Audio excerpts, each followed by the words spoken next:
And we are live. Hey guys, I'm Wolfie. We got a packed, and I know people say that a lot, but a packed show because we are the Wolf Pack, and also it is packed. So it is Wolf Packed. Let's go, baby, guys.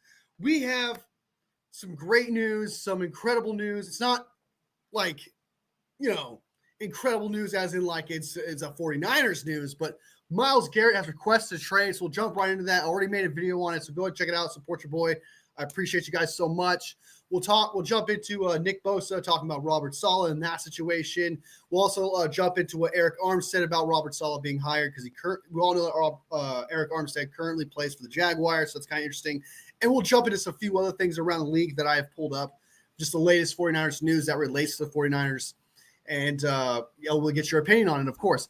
And before we jump into anything at all, you guys know we're sponsored by water.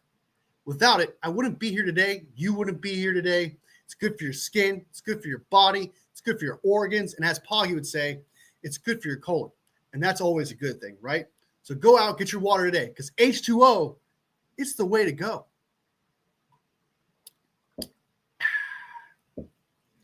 All right, guys, be sure to like the live as well. Support your boy. Support me. Appreciate it a lot. We're this close to the first level of monetization. And then after that, we'll pursue the next level after that. And it's because of you guys. So thank you guys so much. We're really close. Niners for life in the house. Good to see you. Good to see you. Thank you so much for supporting the channel. Val in the house. Good to see you. Always like the live. You are clutch. I appreciate you. Papa J in the house. Good to see you. Best 49ers. Best mod a bro can ask for. While I love Myles Garrett, I want us to keep the first round and draft an O-line.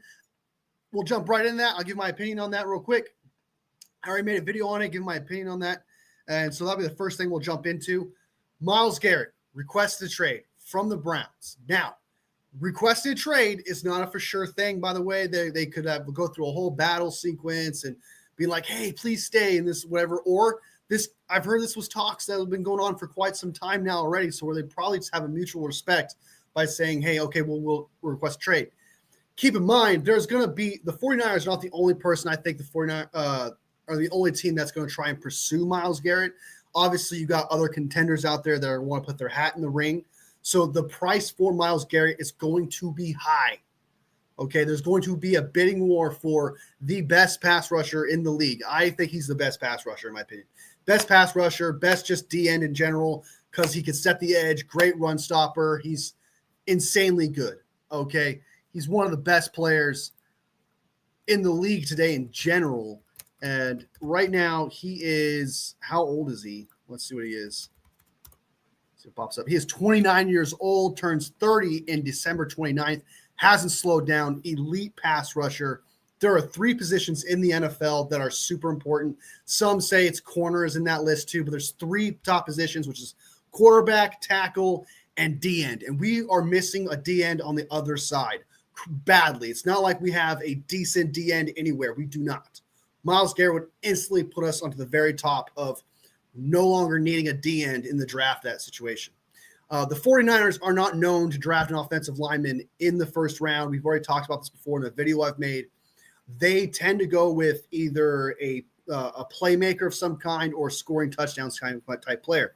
So most likely they're going to go D-end anyway with the 11th overall pick.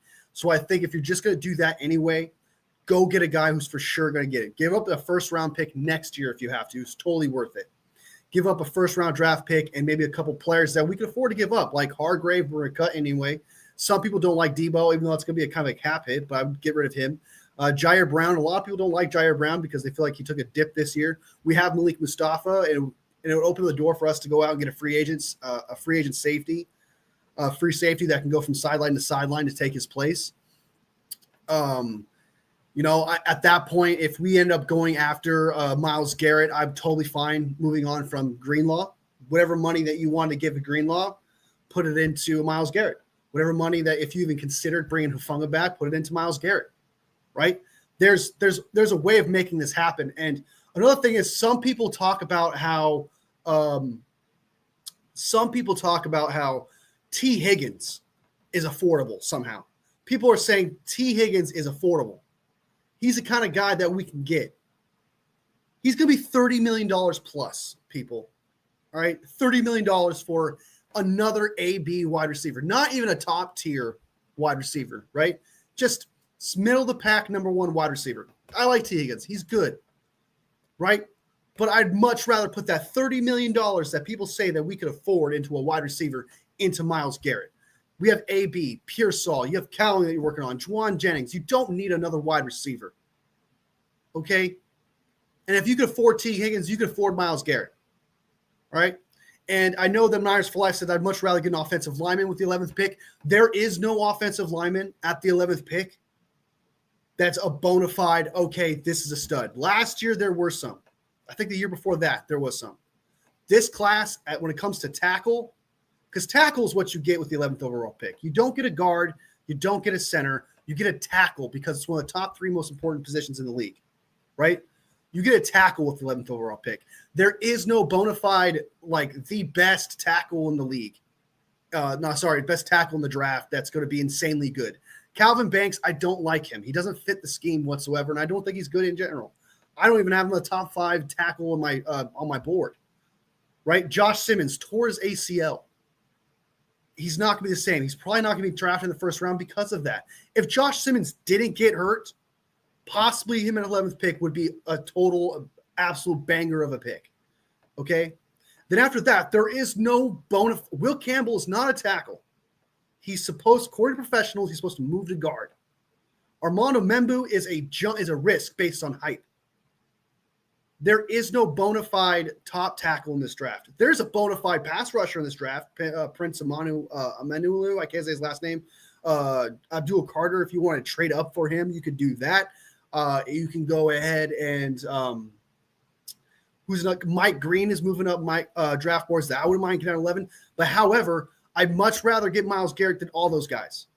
I'd much rather get a proven commodity who could dominate from the get. And if you get rid of the 11th overall pick, guess what? You save like $5-6 million right there already.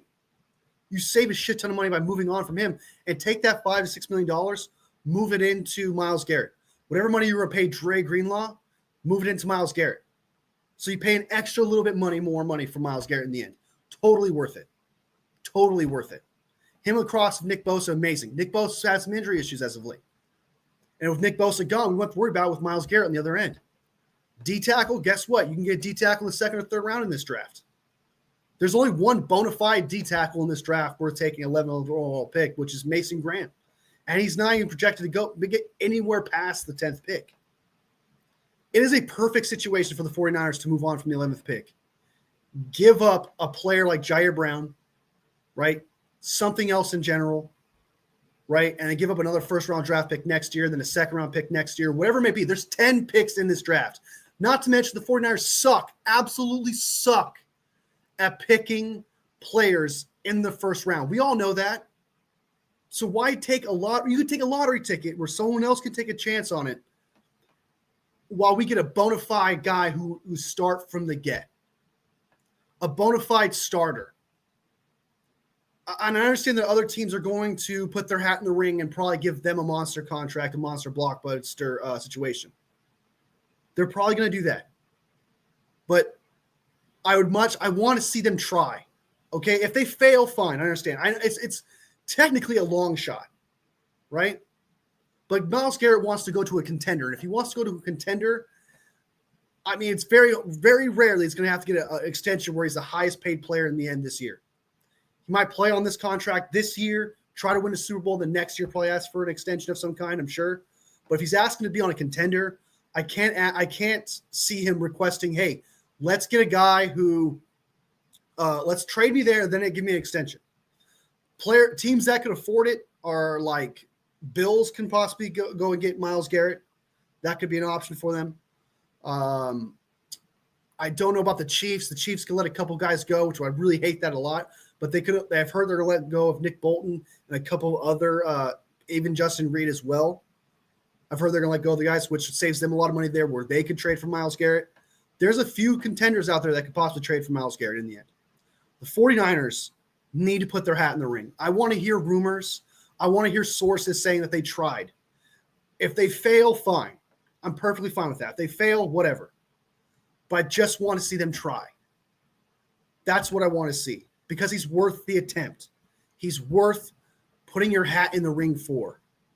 And people I'm going to reiterate this again before I get to the comments. I'll reiterate this. There is no one at the 11th pick when it comes to tackle worth taking that you would say, okay, he's a bona fide starter and he'll be a starter for years to come. Everyone at that 11th pick is literally a risk. Josh Simmons torn ACL, or he would have been a bona fide starter over Calvin Banks, in my opinion. Calvin Banks does not fit the scheme of the 49ers, and I don't even think he's that good. Everyone else is hype. Greg Zabel, Armando Mambu plays right tackle, though they say he should move to guard because of his size. Will Campbell is a guard in the end because he has short arms. And you can get a guard in this draft, which there's a shit ton of guards in this draft, shit ton of centers in this draft. There's a shit ton. And we have 10 picks in this draft. Go get Myles Garrett with the 11th pick. Trade a future first rounder because you suck with first round picks. Get offensive linemen in the second and third round. Because let's be honest, the 49ers were going to draft a D end with the 11th pick anyway. Or a D tackle if Mason Graham fell with the 11th pick. They were not going to draft an offensive lineman with the 11th pick. I totally believe that. So you might as well get a bona fide guy. And if people are saying you could afford T. Higgins, you can fucking afford Myles Garrett what he's getting paid right now. You can afford it. Fuck T. Higgins. Seriously, let that guy go. He is not worth it. It's not a position of need, not even close. Myles Garrett, right D end is. You could play Myles Garrett inside. You could play him on the inside as well. He could play both. He could do both things, man. I want this guy so bad, dude. The moment I saw trade request, I told my dog, I'm sorry, we're stopping this walk. I'm going home right now, and I'm making a fucking video. That's what happened. Let me go ahead and bring up this. I'll check out his comments real quick. Let's see what Myles Garrett had to say based on his what he had to say, and then I'll get to the comments. Sorry, guys. I know you guys have some comments. You have something to say. I totally want to jump into it, see what you guys have to say. But let me go ahead and just get through what he said, putting out a statement to the NFL. This is Myles Garrett in this statement on a Monday obtained by an NFL Network, Ian Rappaport, that he'd like to move elsewhere prior to the 2025 NFL season. As a kid, dreaming of the NFL, all I focused on was the ultimate goal of winning a Super Bowl. Totally not a Cam Newton thing. And that goal fuels me today more than ever. My love for the community of Northeast Ohio and the incredible fan base of Cleveland Browns has made this one of the toughest decisions of my life. These past 8 years have shaped me into the man that I am today, and I'm a phenomenal man. He's an incredible guy off the field, on the field, incredible leader, doesn't choke out long snappers. He's not a diva in any way. While I've loved calling this city my home, my desires to win and compete on the biggest stages won't allow me to be complacent. The goal was never to go from Cleveland to Canton. It has always been to compete for and win a Super Bowl. With that in mind, I requested to be traded from the Cleveland Browns. That is Myles Garrett and what he had to say. I want him. I need him. Pause. The thought elated my brain, dude. I've never been excited about trade requests or anything like that. I've never been like, this guy requested trade, so it's good. I wasn't this way with Max Crosby, right? With the whole rumors of him potentially being traded. I like the idea of it. But I mean, Myles Garrett is worth sacrificing a few pieces for and a couple first round draft picks for. He's considered one of the best, not just best DNs in the league, but the best player in the league. One of the best players in the league. Worth it. Worth it. So let's go ahead and jump into the comments. Let me drink some coffee here and see what you guys had to say about that.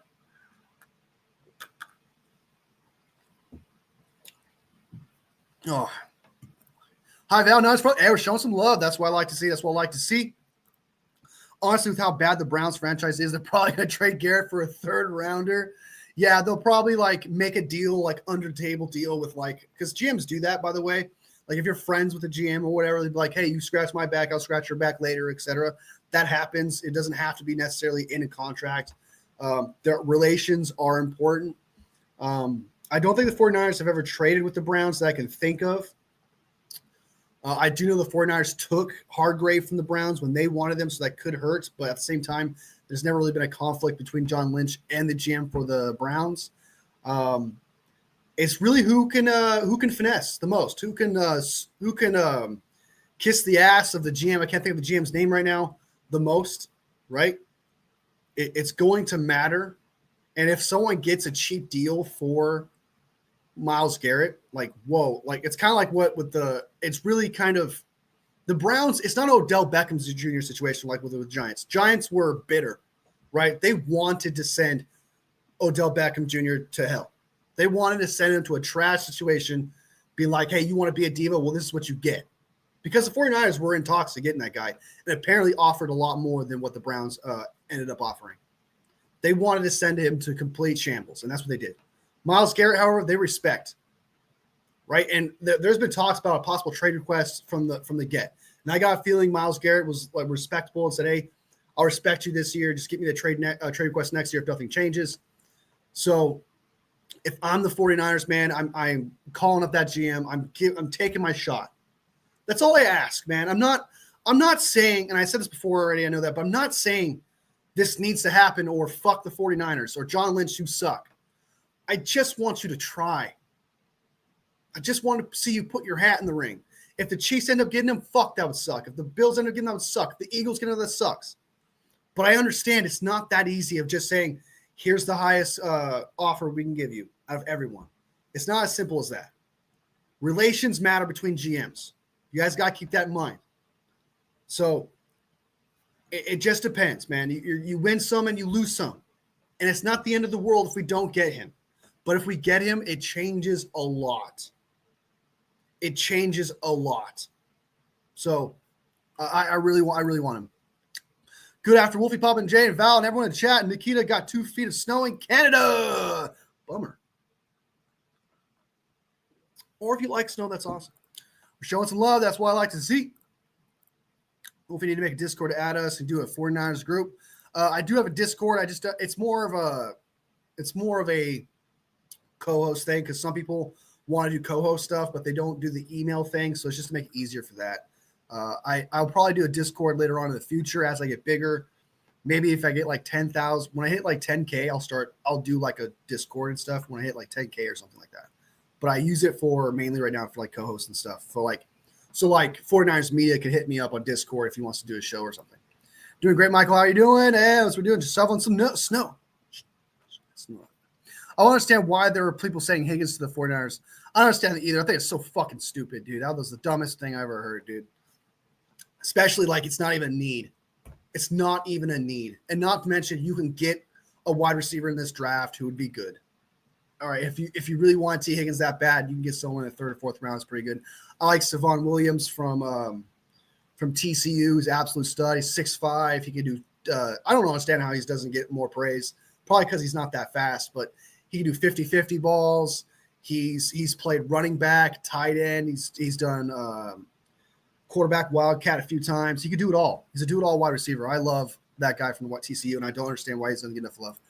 I agree, Garrett Wolfie. Let's go get Garrett. I love Garrett. Just like having a first-round talent on a cheap contract, we need cap flexibility.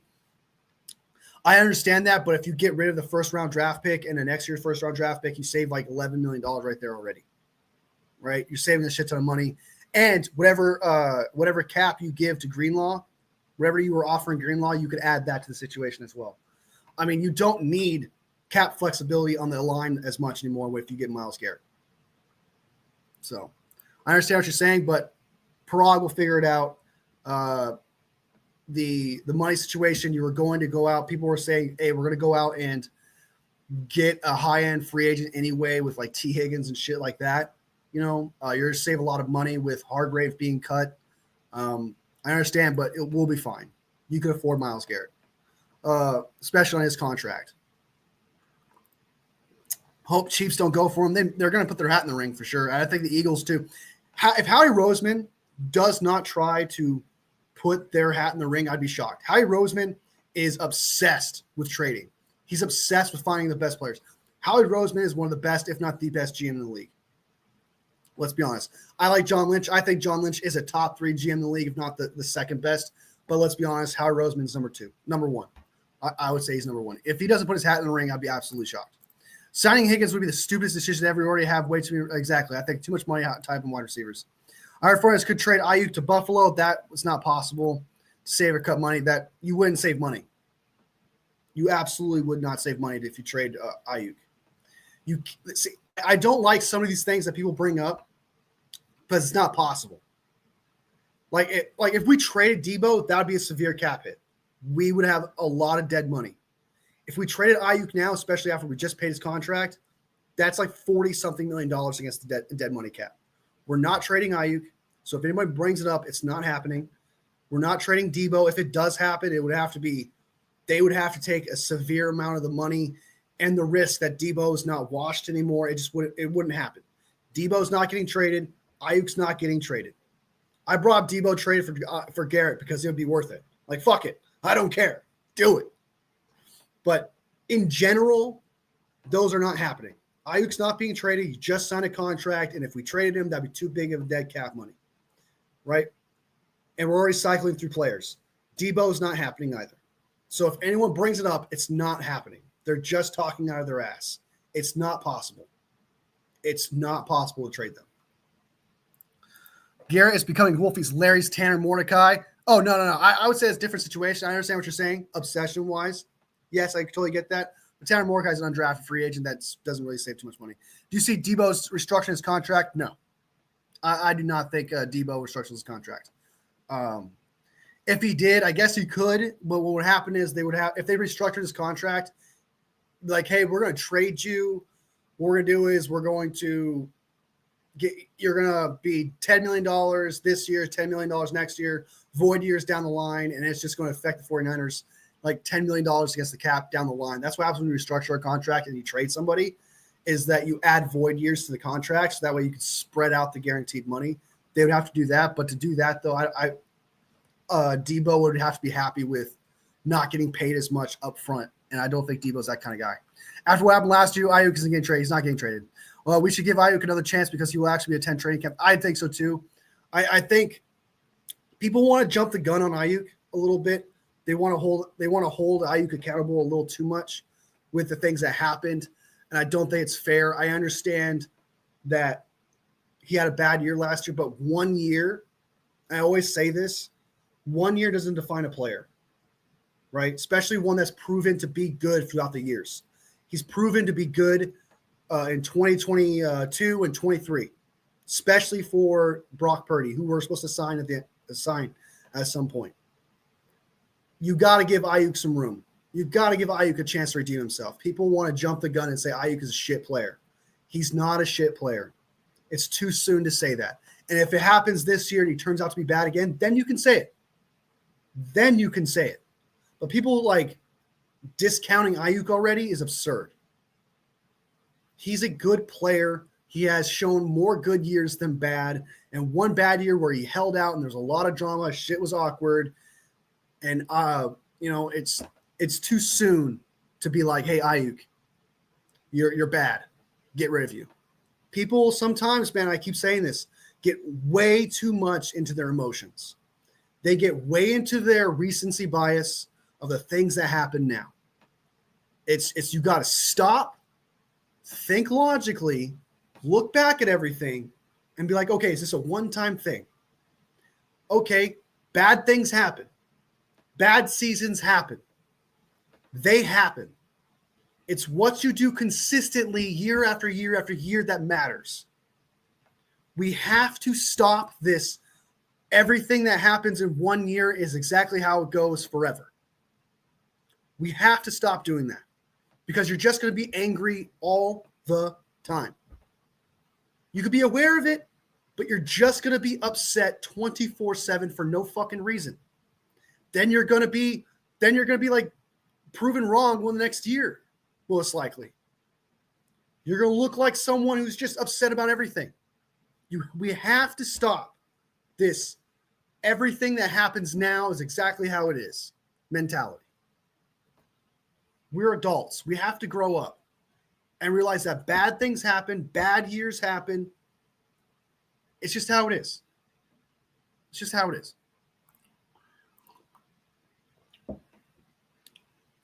Scott Lacoste in the house. I think Ayuk's going to be fine. Seems like a guy with a lot of pride. I expect him to want to show out. Exactly. I think he's going to want to go out and prove himself, and I think he will. If he doesn't do it this year, then I guess we can jump on him and be like, what the fuck, you suck. You stole money from us. Debo had one bad season after his 2022 season. I was like, okay, well, that sucks. A lot of people want to say that he sucked. That's who he is. And in 2023, he wasn't great. He didn't live up to the contract, but he was a lot better than he was in 2022. Then in 2024, it took a complete dive, right? And then you can condemn Debo for that. But Ayuk deserves some grace. He deserves some grace here. BA will do great this year. He's going to have OTAs and training camp to go through and prepare for, unlike last year. Exactly. He's going to actually be able to build momentum with Brock Purdy from the jump out. It's not going to be awkward. It's not going to be weird. It's not going to be some holdout. He's going to actually get to know the playbook more because playbooks change every year. Calls change every year. Brock Purdy's not going to have to learn to force to Pearsall anymore. He has Juwan Jennings familiar with. He's familiar with Ayuk. He's familiar now with Pearsall. He has Kittle still. Like, it's going to be fine. Wide receiver is fine. You paid Ayuk for a reason. He deserves a chance to prove himself. So people need to lay off Ayuk. They need to lay off of him. So, all right. So those are the comments, guys. We're going to go ahead and jump into some other things as well. Some other fun little news nuggets around the league that's I think was fun to talk about, that we should talk about. Be sure to hit that like button, guys. If you haven't hit that like button already, I certainly would appreciate sub if you haven't subbed already, of course. Let me look up the next thing I have. Some people want, if we do not get Myles Garrett, and I think if we do end up getting Myles Garrett, we'll probably miss out on this player, which means we'll definitely have to go to the draft or get an underrated signing of this position. But I do think that if you get Myles Garrett, if you get Myles Garrett, that is your free agent signing. That is your big time free agent signing, which means most likely you're going to miss out on Drew Dahlman of the Falcons, who's going to ask for a shit ton of money. And in this article, it breaks down what his how much money he's expected to get paid, which is actually a lot of money, to be honest with you. And there's going to be a bidding war for this guy. So let's go ahead and jump into what they have to say about this guy. Let me see if I can find it. Top free agent. Hold on. Drink some water. My mouth's getting a little dry. All right. Sorry, guys. Sorry about that. All right. Dahlman, a former fourth-round draft pick, is arguably the best center in football. He's definitely one of the best, fourth according to PFF. Since entering the league in 2021, he's been a model of consistency with over 2,600 career snaps under his belt. He did have some high ankle sprain issues, but not like overbearing where he missed a few games here and there, but it's nothing too crazy. High ankle sprains aren't career-altering injuries. While Dahlman's pass blocking grade does not rank among the best at his position, he has allowed just 4 sacks and 70 total pressures the last 4 seasons, which is pretty good. That's actually not that bad, especially for a center.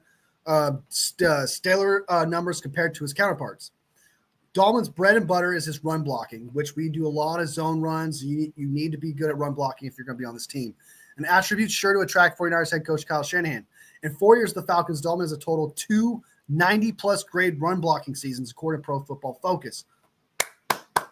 That's phenomenal. His career 82.9 run blocking grade would rank inside the top 10 in each year over the last decade. That is phenomenal stats. So he's perfect. Not many names come to mind when mentioning perfect fits in free agency. However, Dahlman's career 85.5 wide zone blocking grade makes him perfect for the San Francisco 49ers. This guy is without a doubt perfect. Like, from bar to bar, like, he is the perfect fit for center. And out of every free agent in the entire NFL, he's the number one guy the 49ers should go after. He's the number one guy Kyle Shanahan and John Lynch should convince, like, hey, out of everyone in the league, we're the best fit for you, and this is why. You're going to be successful here, and this is why. You're going to open holes up for CMC. You're open holes up for Isaac Guerrero, possibly someone else we get in the draft if we don't keep Mason. There's an argument you can make to Dahlman and his agent, like, hey, this is best for you. This is what's best for your career. It's best for us. We work together. This is something we need. Because some people argue that after this recent year with Pooney next to McKivitz has been better. And I think it is because of Pooney. However, the center position has not benefited from Pooney's play. Center has arguably been the worst of the line this year. Last year, it was definitely the tackle, in my opinion, which is McKivitz. This previous year, it was the center position. Jake Brendel's old as shit. He's not getting any better. He's not spring chicken. If anything, his experience and his ability to play is going to decline badly. Getting Drew Dahlman, if we don't get Myles Garrett, is the number one priority, I think. I've looked at all the free agents. I looked at all the possible opportunities here. Drew Dahlman's the guy. And if we miss out on him, I'll be disappointed. Now, Myles Garrett, fine. You know, that's still a long shot. A lot of teams are going to go after him. Drew Dahlman, however, is just the perfect fit. And I just don't know how you can fuck that up. They can. You know, some other team can offer a shit ton more money than we can. You know, it's definitely possible that does happen. There could be a team like the Panthers who've, like, they overpaid for a guard. Like, they were supposed to go to other teams. Those guards that are currently on the Panthers right now were supposed to go to other teams, but they seriously jumped the market so much so that it did not matter the fit. They ended up getting 2 guards, overpaying them. They could do the same thing, overpay Drew Dahlman by like $30-something million, something out of our range, and get him. That can happen. But like Myles Garrett, I want to see the 49ers go after Drew Dahlman. I need to see rumors. I need to see sources saying, hey, they're tried. They tried. You win some and you lose some. But it's a perfect fit. It's a perfect fit. It also helps that Dahlman, 26, has close connections to the 49ers organization. That's what I like to hear. As a Palma High School graduate, Drew Dahlman is the son of former offensive lineman and Super Bowl 29 champion Chris Dahlman. The link to the 49ers does not stop there, as Chris was teammates with San Francisco's 49ers general manager John Lynch at Stanford. It's so perfect. It's so perfect. We have the connection. We have the scheme. We have the money. It's perfect. It's perfect. Like, I just read that. I read that paragraph, guys, and I'm giggling because we can get the best center in football. Well, sorry, one of the best. According to PFF, he's the 4th best. And he's 26. He'd be a franchise center. I kind of like it. I like it. So those are my 2 top meetings so far, is Myles Garrett and Drew Dahlman. Got to get one of them, man. I love it. All right, so Dahlman's free agent market. Being one of the best centers in the NFL, Dahlman will have a strong free agent market, like I said, unless the Falcons decide to use a franchise tag. Boo! Nonetheless, Pro Football Focus projects Dahlman to sign a 4-year, $46 million deal with $27.5 million guaranteed. That is only 12, what is that, 11-something million dollars a year? That's super cheap. I was projecting a shit ton than that. If that is exactly how much he ends up getting, he's worth it. That's 11-something million dollars a year. 27 guaranteed. Do it. 26. Well, the center position is such a weakness. It's too perfect. While the price tag may scare San Francisco away, sticking with Jake Brendel is just as terrifying. Yeah. Despite Shanahan offensive line coach Chris Forster's affinity for the veteran, signing Dahlman will be an instant upgrade. Instant. Even if Dahlman doesn't live up to the hype that he's been giving right now, there's no fucking way he's worse than Jake Brendel. The chances of him dropping from a top 5 center, top 4 center, all the way down to a bottom starting center is really low. It's possible, but it's low. He might drop to a 10th or a 15th maybe, but like that's still significantly better than Jake Brendel and would make our line significantly better, especially for Brock Purdy. So signing Drew Dahlman may not be likely, but if acquired, his addition would restore the San Francisco 49ers offensive line to one of the best units on paper and still give them a 10 picks in the NFL draft to round out that group. Exactly. With 10 picks in the NFL draft, have the center position solved. There's a shit ton of guards in this draft. The O-line is set. I don't understand why it may not be likely. That I don't understand. That I don't get. Because if the 49ers are cheap on offensive line, they're only going to pay $11-something million a year for the guy.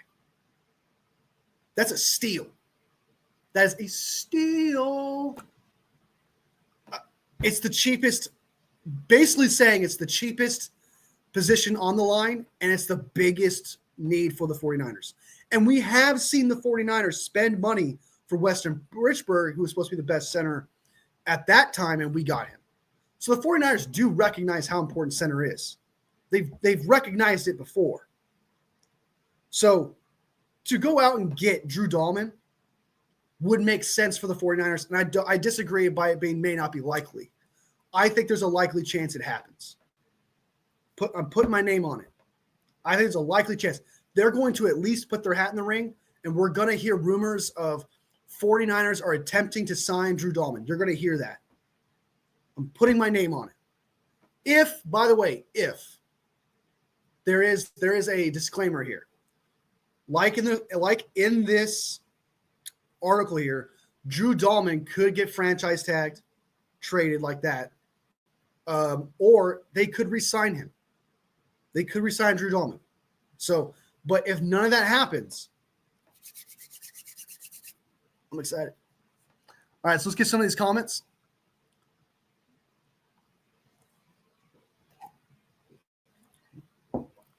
Water sucks. It really, really sucks. Gatorade. Water's amazing. Okay. All right. I don't know if your parents forced water on you, so you got like some hate towards water, Papa J, but it's the best thing in the world. Quite literally makes reason why you're alive. If we're going to trade the 11th pick for Garrett, at least sign a alignment in free agency, because I do not want. I would not complain about Dahlman. You're not gonna be able to keep both. I don't see. I guess at that price tag, maybe. From if PFF is correct, maybe with that price tag, but he still would be a high sought out free agent. I just don't see them putting that much effort into that. But there are guards and centers in this draft. There are some centers in this free agency class that you can get, like Coleman Shelton is not a bad option. We had him as an undrafted free agent in 2018, wasn't very good at 19 and 20. He didn't start popping off as a good center, a starting center, until 2023 with the Rams. And then with, I think he signed a contract with the the Bears. And according to PFF, he has a high grade. He's like the 17th best center or something like that. And he's relatively young. I think he's 27, 28. I could be wrong there. He's 29. He's 29 years old. So you fill a hole there. But if you go out and get Coleman Shelton. So there's still options at center. Myles Garrett is the guy. It does not matter. Okay, there's no tackles in the free agency worth getting. There are steals, right? There are some centers that are great. So this is not a good free agent class for tackles. There are hyped up, potentially good starting tackles in the draft. But as in free agency, there's 3 solid ones that could be good. And in the draft, you can get a guard or center. As for D-end, you can get literally one of the best players in the draft. One of the best players in the entire league. So, Panthers were desperate for linemen. They can go out and get Drew Dahlman and pay him like $20 million. Really, really overpay for him. If we get Garrett Dahlman, we would be set. If we had Garrett and Dahlman, I would lose my fucking mind. This would be I understand that would seriously strap the cap. That would seriously. I'm not letting you guys know right now. If we get them both, Parag is going to have to work some magic, because we also have to sign Brock Purdy. Keep that in mind, guys. So we got to sign Brock Purdy and get a stud free agent. Parag, if we get them both, miracle. But I don't think we can get them both. I don't care which lineman we sign or draft, just to avoid Purdy getting murdered. Exactly. I do agree with that. Offensive line can still be a priority in signing and getting Garrett. It's just not possible. There's just no one at 11 that's worth getting, that's bona fide, like, hey, perfect. O-line is what we should have went after the 2023 offseason when we had the 3rd highest cap room in the league. We still have like the 4th or 5th this year, Niners. We still have one of the best cap cap situation so far. So I do agree that we should have gone all O-line last year. That's crazy that we didn't. I'm glad. But in the end, we still got a future All-Pro, it seems like, right guard.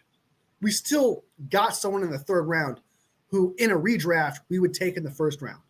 You know what I mean? So it worked out. It worked out. And Pearsall is looking like a stud where we don't now, like in retrospect, it sucks that we – like I feel like even if we got an offensive lineman last year, it wouldn't have mattered. It wouldn't have changed the season. It would not change the outcome. We still would have gone to the playoffs. There was way too much things that were happening to the 49ers injury-wise, way too much – a lack of rest, the holdouts, etc. It was just way too bad of a scenario. One offensive lineman in free agency or even in the draft would not have saved us. I'm being honest with you, Aaron. So there's a blessing in disguise by us not addressing that, but if we have to address it now. You cannot go by this out of all off seasons. This one, you need offensive guard because you have the weapons now. You have Pearsall. You have Ayuk. You have Juwan. You have CMC. You have Isaac Garendo, possibly Mason, or whoever you recycle that pick for another running back. You have George Kittle. There is nothing else to address on the offensive side of the ball other than offensive line and backups tight end. That's it. They need a backup tight end and offensive line. That's all you need to address on offensive on the line. On the defensive side of the ball, honestly, you need to get a third corner. Doesn't have to be a bona fide starting corner. Could be like a second tier corner, a second tier linebacker, a fast free safety. Doesn't even have to be the best free safety, but just a fast one. And they aren't expensive. They are relatively cheap. Safeties are like running backs, but for the defense, they don't get paid a lot of money. And then trenches, D tackle and D end. So it's a blessing in disguise. Last year was bad, but this is a blessing in disguise. What happened? There are so many good things that are opened up for the 49ers this year. There's such a big opportunity for the 49ers this year that sacrificing last year is almost worth it based on what's happened to them this year. Because I do not think that an offensive lineman would have saved the day last year. It would not have done a damn thing.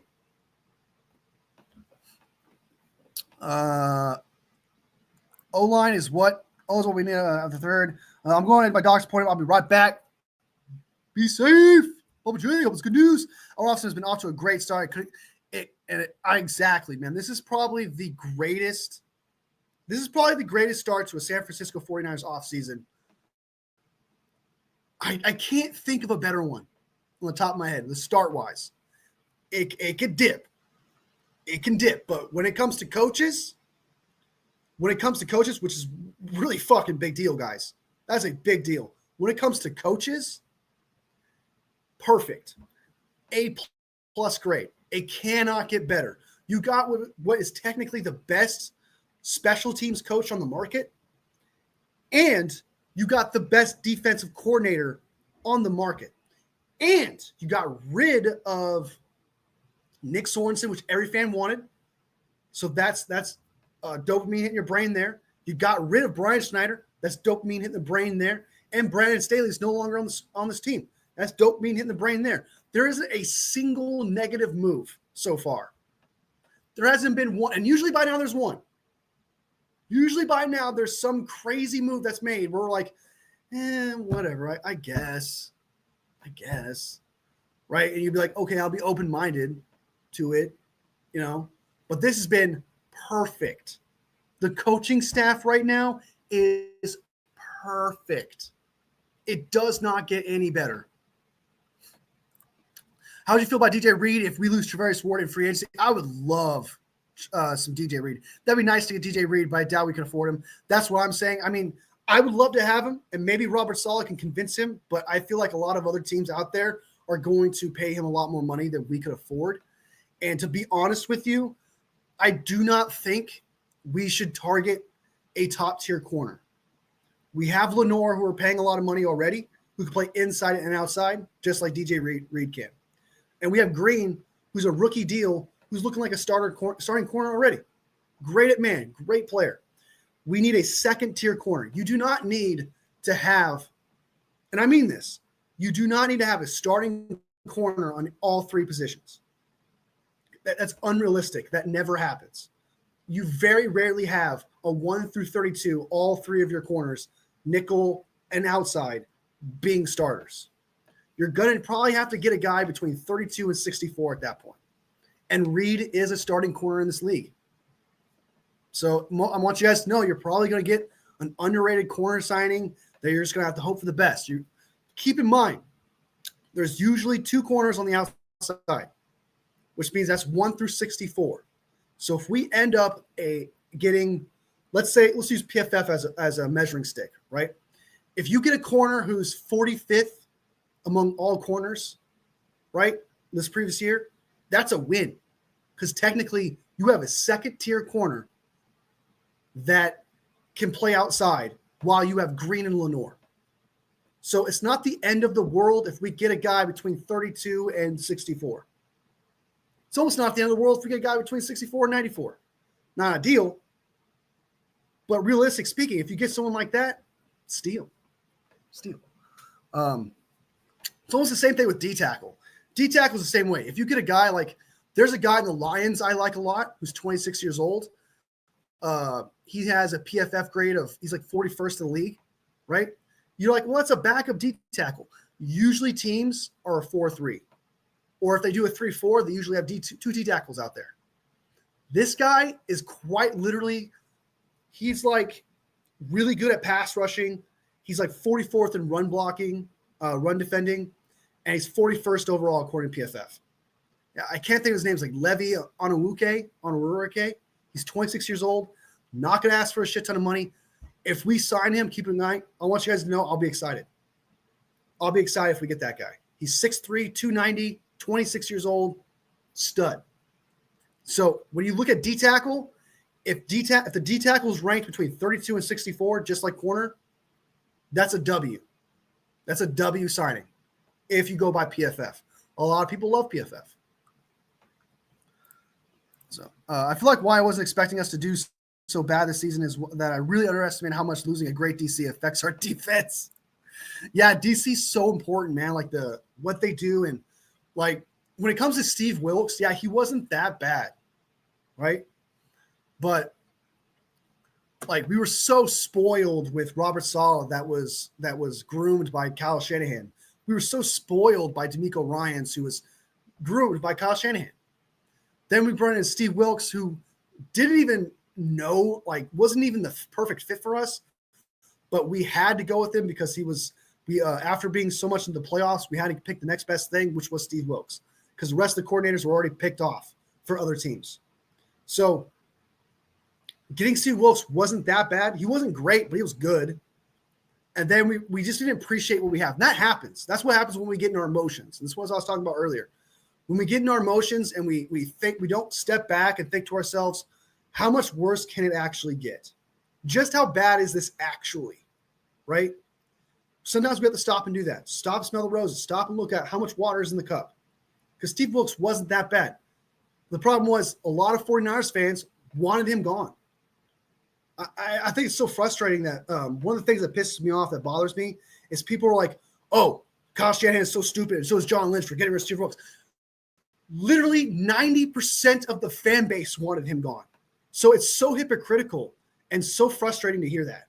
When someone says, they're stupid. You wanted him gone too. Everyone wanted him gone. Then they say, oh, he's using a scapegoat. You wanted him gone too. So to say that he's using a scapegoat is ridiculous. It's just something, it's a narrative that made up by the one that shall not be named, just so we could talk shit about Kyle Shanahan. Because if you're saying that he's using coaches as scapegoats, then you're saying Kyle Shanahan doesn't want to win. And if Kyle Shanahan doesn't want to win, we're not going to NFC championships. We're not going to Super Bowls. There is no scapegoat. You attempt at a D-end, you attempt at a defensive coordinator, and it doesn't work out. That happens. That happens. There is no such thing as using a guy as a scapegoat when 90% of the fan base wanted him gone too. When you conflict with, I want another reason why it's good for Steve Wilkes to be gone and why Steve Wilkes wasn't a scapegoat. If the defensive coordinator and the head coach aren't getting along, you want that defensive coordinator gone. You want change. Because then it's not going to work out and there'll be more problems. There's going to be more drama. There's going to be more issues. The Kyle's not going to listen to Steve Wilkes when he says, hey, I want this player. Steve Wilkes says, hey, I want this. And then Steve Wilkes is not going to listen to Kyle. You don't want that. So it's not a scapegoat. It's something you don't want. It's so annoying. I know I just went on a tangent, but I think it's so stupid that people use that as an excuse. Just so they can talk shit about Kyle when literally everyone wanted it. Then we get Nick Sorensen. Then we truly see how bad it is after going to the Super Bowl. You want to know why we end up getting Nick Sorensen? It's because we went to the Super Bowl. And when I go to the Super Bowl, you miss out on coordinators. You miss out on other guys who want the job because they get hired before the Super Bowl. So we ended up with Nick Sorensen. Tried with him. It didn't work out. And now people are saying this. They're saying that Kyle Shanahan is using Nick Sorensen as a scapegoat. Ridiculous. The stupidest fucking thing I've ever heard in my life. And I never say that to people. I never say that about that take because I feel like everyone deserves that take, but I just think it's so dumb to think that someone uses a coach as a scapegoat just so they can have a bad season, so they can intentionally have a bad season, and then use someone as a scapegoat, when in the end, that coach is just going to get shit for that anyway. It's the dumbest thing. Every time I read it, it frustrates me. Every time I see it, it frustrates me because it doesn't make sense. Kyle Shanahan brought in Robert Saleh. If we fire him, if he goes into head coach, and are we going to use him as a scapegoat? Oh, Kyle Shanahan hired Robert Saleh, but knew he was going to be gone the next year, so they used him as a scapegoat for the next guy that comes in. There's going to be some bullshit like that. It's like Strawberry says, man, you win no matter. You're damned if you do, you're damned if you don't. That's why you as a fan need to step back and look at the logistics, because there's always going to be somebody who's going to talk shit about Kyle Shanahan and make up some dumbass narrative that makes no fucking sense and try to make it make sense. It's always going to happen. There's always going to be somebody who's super positive and always going to say something great. Nothing's wrong. Everything's great. But you as a fan need to step back and take both things, positive and negative, put it together and be like, does this make sense? So there is no scapegoat. There is no, he's using someone as a scapegoat. Kyle Shanahan actually did not get along with Steve Wilkes. It wasn't like, I'm going to fire this guy just so I can get away with it. That's not a real thing. And you as a fan don't want that either. And to say that he's using a scapegoat, I keep repeating myself, you are saying that Kyle Shanahan doesn't want to win. And if a coach doesn't want to win, they're not going to NFC championship games. They're not going to Super Bowls. That's not happening. So enough with this scapegoat bullshit. All right. I'm done. I just get so heated. I brought up scapegoat and it immediately just made me go on fire, dude. It made me lose my shit. Revisionist history. Wilkes may have been better than Sorensen, but he still wasn't good. He was just better than Sorensen. That's true. Strawberry those. I still maintain Wilkes would have been fired even if they won the Super Bowl. That alone means he's not scapegoated. Exactly. I think he would have been gone anyway, just because that's a great point, Strawberry. Regardless if we won the Super Bowl, he would have been gone because Kyle Shanahan did not get along with him. Did not like him. But he was hired. He's in the job already. You can't just fire the guy. That's not how that works. I hate that. I hate that narrative more than anything on the face of the fucking earth, dude. We'll see how Kyle develops and fixes play calling this season. Honestly, he develops just fine.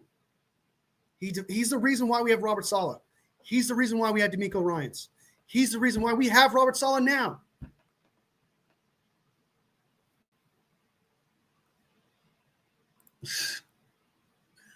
Insane. And then also his play calling, wasn't great in the red zone. That is it. He didn't have great red zone play calling, but he was just fine everywhere else. He was literally, you can look at the stats if you want. He was one of the best outside of everything else. His only problem was scoring points in the red zone. And literally your kicker, and the reason why it matters that your kicker misses field goals, because your kicker defines whether or not it's a 1-score game or a 2-score game. Do you know how many games would have been a 1-score game situation where we just needed a field goal if Moody made those kicks? Do you know how many games we would have won if Moody made those kicks? Do you know the 2-minute situations would have been different if Moody made his kicks? It matters. If your kicker sucks, it pigeonholes you because it wastes drives. It literally wastes your drive, and it's all for naught. It's the defining moment between 1-score drive and a 2-score drive. Sorry, 2-score game. 1-score game and a 2-score game. Jake Moody was that bad. He was fucking terrible and cost us games. His offense is not as bad as you guys make it out to be. Well, not you guys, but some people make it out to be. Was it great? No. But there was good there. It was still excellent. There was still positivity. He just needs to fix his red zone situation and get some O-line for Brock Purdy. I can't stand. Like, we need to step back and look at the reality of things sometimes. And we don't do that. We don't do that enough. Like, it's like things can get worse. Things can get worse.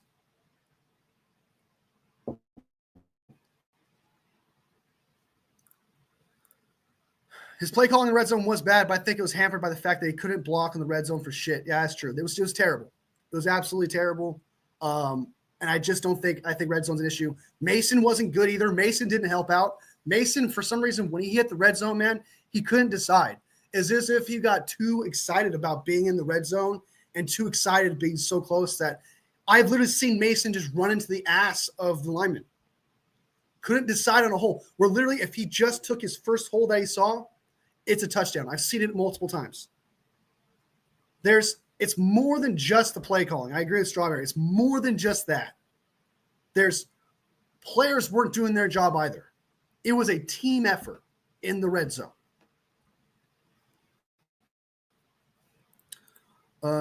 Saul reminds me, imagining with Myles Garrett, if we trade for him, that would be banned from the league. I kind of thought that too. I was like, would the league even allow that? But then I thought, yeah, they would. I don't see, because Nick Bosa, even though we love Nick Bosa, we like what he can do and stuff like that, it's not like we would have 2 of the top 5 pass rushers in the league. I'm sorry, Nick Bosa, in my opinion, Nick Bosa so far this previous year wasn't that great. And that could be because of what the supporting cast they had on the D-line, and that could be because of Nick Sorensen. But I think the league may allow something like that. I do understand. I crossed my mind too, but Nick Bosa is not that guy right now. He's just not. And a lot of people may not like that, but I'm being honest. Couldn't run the red zone, became one-dimensional. Yep. Exactly. There were executions all over the field. Fumbles like crazy. I need to check see how many fumbles there were in the red zone. But Mason fumbled once. I think a few players have fumbled. It's just terrible. Blocking's atrocious. Ayuk wasn't very good, a little rusty. The only target he really had was George Kittle. Pearsall was still out at the time, and then when he wasn't there, he's still trying to figure it out. Cowling was a rookie. Juwan Jennings maybe, but they're not separators. Kittle and Juwan Jennings in that short field are not exactly separators. They're 50-50 guys. Guys that will fight for the ball. So it's a big deal.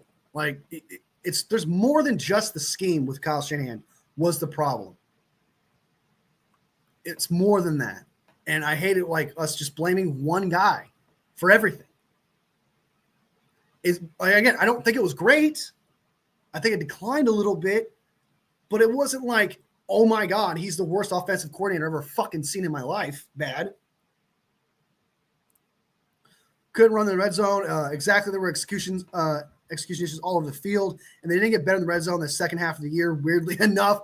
That is weird. Usually they do get better in the second half, but offensive line issues. Debo was what was his name? Not Debo. Debo was bad. I guess Debo was bad. He was practically a non-factor.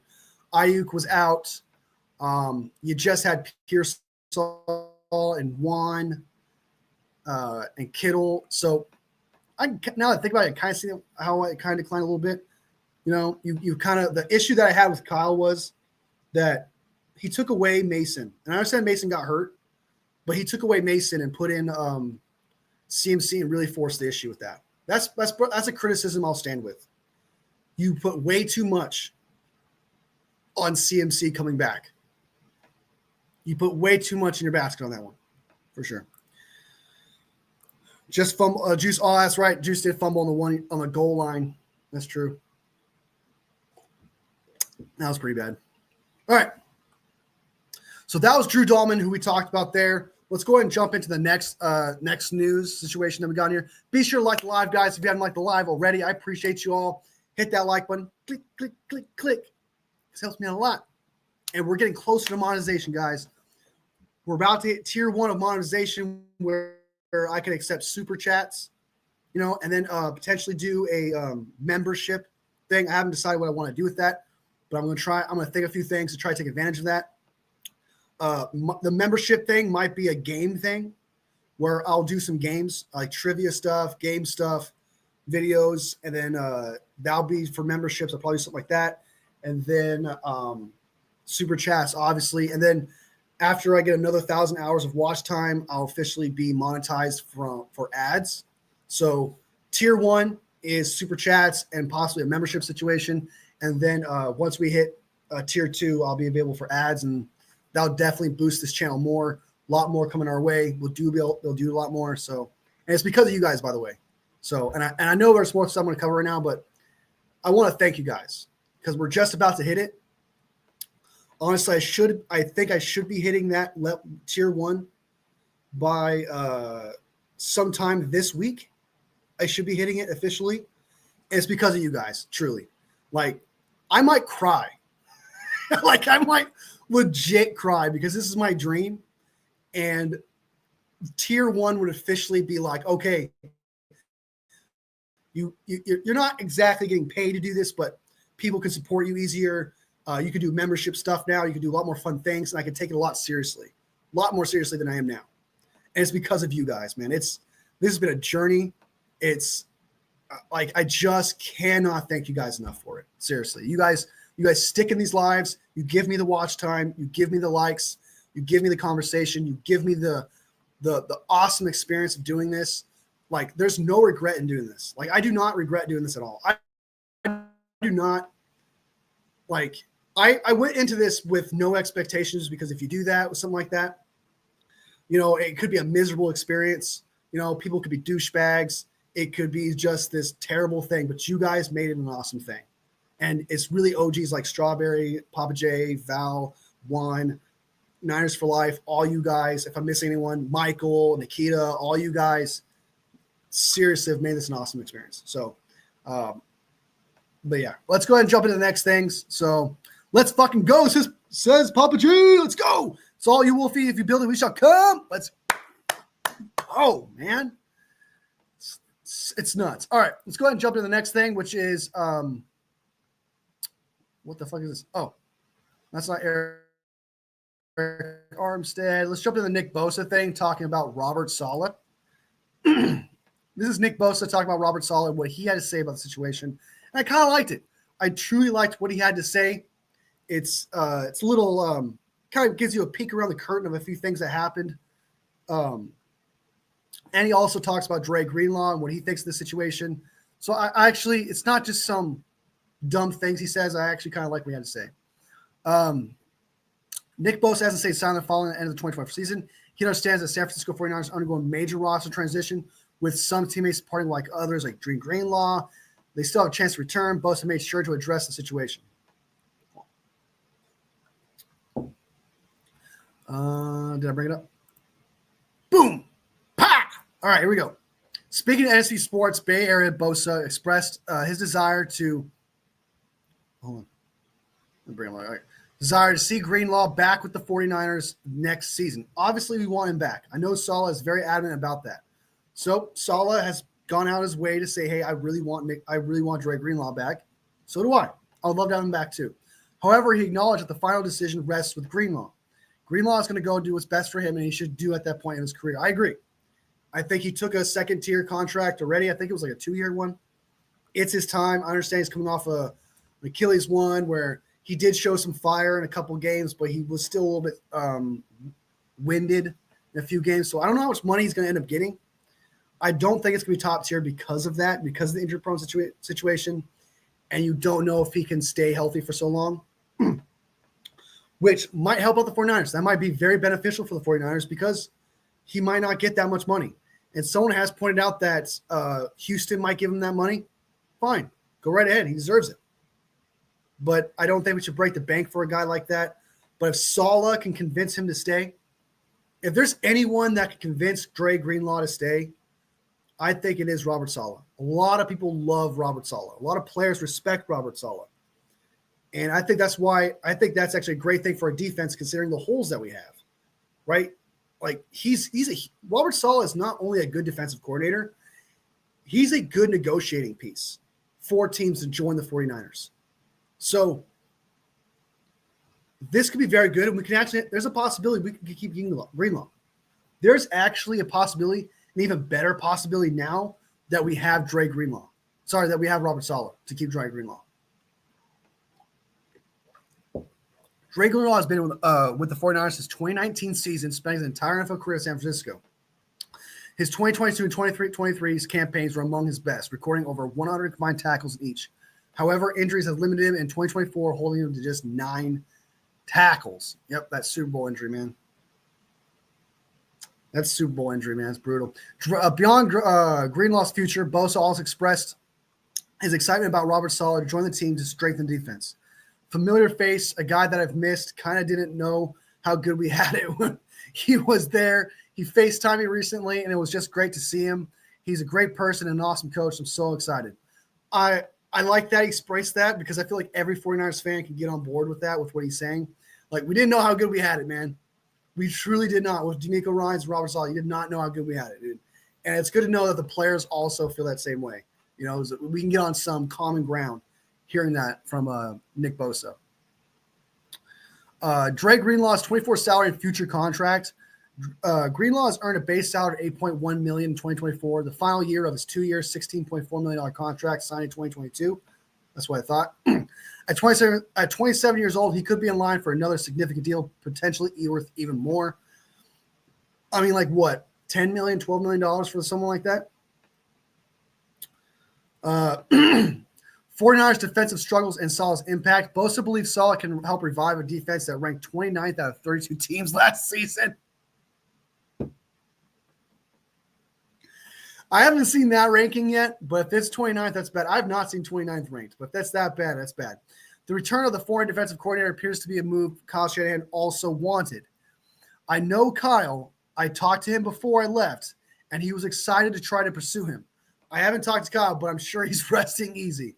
So apparently Kyle has expressed to players, and it kind of confirms what we heard about Robert Saleh, how Kyle really wanted him, and Kyle really put the effort into getting Robert Saleh. So the sources and the things that we heard prior to signing him were true, it sounds like. If he's out there telling people, and based on what Bosa says, like he was excited to try to pursue him, just to pursue him with no guarantee says a lot. And I like the fact that some of these signings sorry, the fact that we signed Robert Saleh and what Nick Bosa has said really makes me feel good as a fan, because as a fan, we agree with him. Like, we felt the same way, right? So it's almost as if we're all on common ground. And I don't think I felt that way when it comes to the 49ers in quite some time, and the players. Us as fans, we're on common ground with the players. Us as fans, we're on common ground with Kyle Shanahan, right? This is an incredible start. And it's as if the front office, Jed York, John Lynch, and Kyle Shanahan are like, oh my God, I understand where the fans are coming from. I understand what the fans want. It's what we want. It's what I want. Let's go get it. And that's what they're doing. They are truly doing what the fans want and what's best for the team. They're sorting through all the bullshit takes, to all the bullshit fans saying one thing or another, and they're saying, this is what we want, and this is what the fans want, this is what the players want.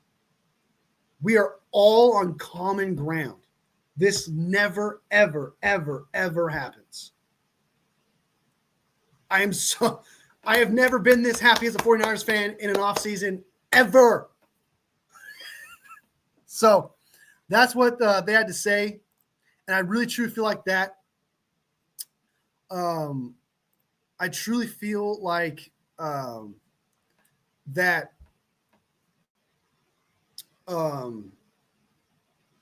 we haven't been in a situation like this before. And I've never been more excited. I've never been more happy. This is the greatest start to a season. I know I keep saying it, but it's just the blessing, right? Because a lot of 49ers fans out there, and a lot, like, you guys can understand this, we all were just dying for someone to listen to us. This doesn't seem like you're listening to us. Other fans out there who are in other teams, you're not listening to us. You're doing some other random shit. What are you doing? You know? We don't have to do that. We're not grabbing this front office by the fucking shirt. Fucking do something. It's actually happening. And I couldn't be more happier. So I think as fans, you guys as fans, damn. And nobody talks about my boy Papa J like that. Fuck that guy. He is banned. Banned. All right. So let's go ahead and jump into the next thing. Kyle needs to join Wolfie. Listen to live to us. Yeah, it seems like they have.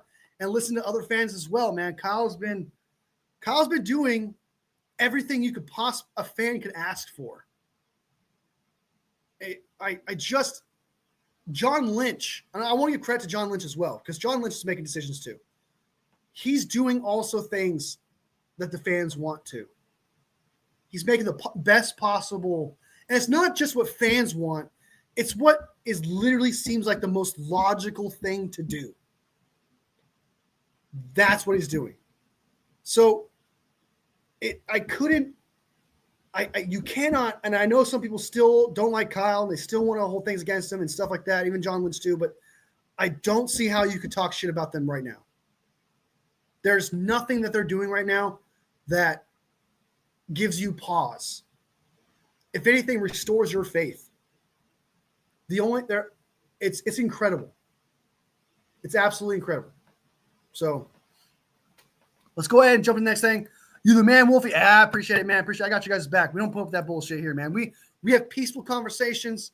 We don't get personal like that. That's not what we do here. We talk football. It's football. We're here for football. Okay? Not to be a bunch of pussies who get our shit wet and bleeding just because we're enemies and we don't like other people. Okay? That's not what we do here. All right? And I'm not trying to I feel like I just excluded women when I say that, but you guys are welcome here too. So that's not what I meant by it. Okay? That's not what I meant by it. I hope you guys understand what I meant by it. I'm just saying we should not get all emotionally invested to the point where we need to, like, seriously take it so personal that it's like, how dare you say this? So I'm going to say the most evil shit imaginable over a fucking game. All right? It's unreal to me. I absolutely hate that. I hate that so much. I understand freaking out. I understand I understand getting passionate about something. I understand putting emotion into something and then, stuff like that. But to target someone over a game, that's some pussy shit. That's some bitch shit. That truly is. Like, if anything, it just shows your hand that whatever we're doing gets under your skin. That whatever we're doing as a team affects you personally in your life. And we're unintentionally trolling you without trolling you. Sorry, we're unintentionally trolling you by just being fans of a team. And I think it's just weak shit. I think it's weak shit to say stuff like that. I don't like it. I don't like it. Wolfie, we do a 49ers chat on Discord. I will later on in the future when this gets bigger. As it gets bigger, I will start to I will open up the door for Discord. I think now that I'm gonna have a membership situation coming up later this week, I should officially qualify for the first tier of monetization. I'll probably start a 49ers Discord. That way you guys can keep up with the membership stuff. You guys can have conversations and things like that as well. So I might actually, now I think about it, I might actually end up doing that. So what was a kick ass Discord? Yep. Hey, Val's showing some love. That's what I like to see was eating pizza. I order. Fact. I'm at so many 49ers fans on Snapchat, 80 49ers fans. Damn. What did I stumble upon, man? What the fuck? There was a Rams fan. I'm assuming a Rams fan. Because I know there's a lot of Rombo Sports, like Papa J, Michael, and all them coming over here. And usually Rombo Sports has a lot of Rams fan that gets super personal and like to target OGs like Papa J and Michael. And I don't allow that in my chat. So I was just pointing out there that I don't put up with personal attacks and I don't put up with people taking a fucking game that personal. I understand passion, but I don't put up with bullshit like that. We're here to have a good time. We're here to have a good time, man. We're here to be passionate, So I heard Michael. I heard, man. I heard. Terra Dome in the house. Almost forgot to do that. And of course, by the way, guys, if you guys have not checked out Terra Dome's fucking channel, do so, man. The guy does free agent shit. He does draft shit. He's ahead of me on draft stuff. Okay, he's challenging me. I need to up my my draft game. All right. But check him out, man. He's got awesome content. He goes live all the time, usually in the morning. He has usually a group in there. Check him out. He's a great guy. I'm just trying to get Myles Garrett. Yeah, I don't know if you were here earlier, Terra Dome. Obviously you weren't, but yeah, dude, I went on a whole rant about how we need to get Myles Garrett. Myles Garrett would be a fucking fever dream. It would be insane, dude. Like, I keep saying this, and I don't know if you agree, but I think that the 11th pick is going to be a D end anyway, right? Because there's no bona fide tackles. I do think that we're just going to draft a D end anyway. So just go get the best D end possible.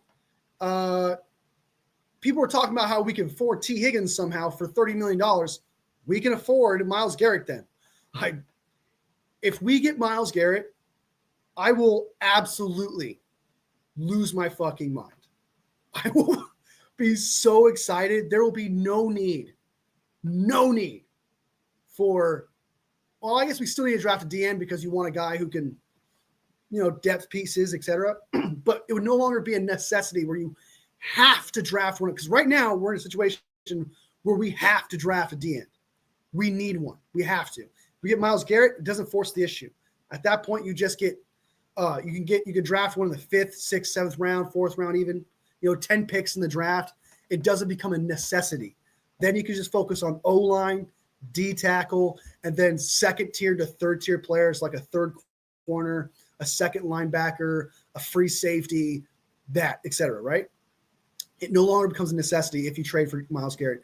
And like I said before, the 49ers suck, absolutely suck at drafting. So get it for sure thing over a lottery ticket any day of the week.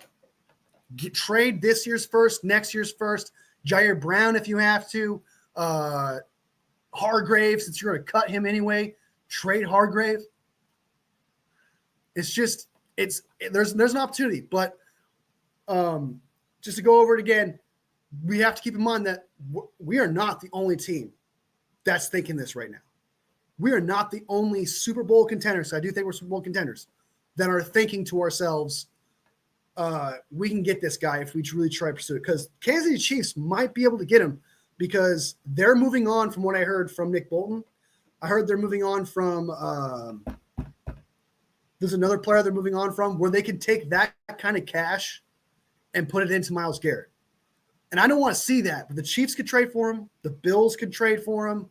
The Eagles, if knowing Howie Roseman, the Eagles can potentially trade for him. Michael just brought up the Rams. Rams could do it.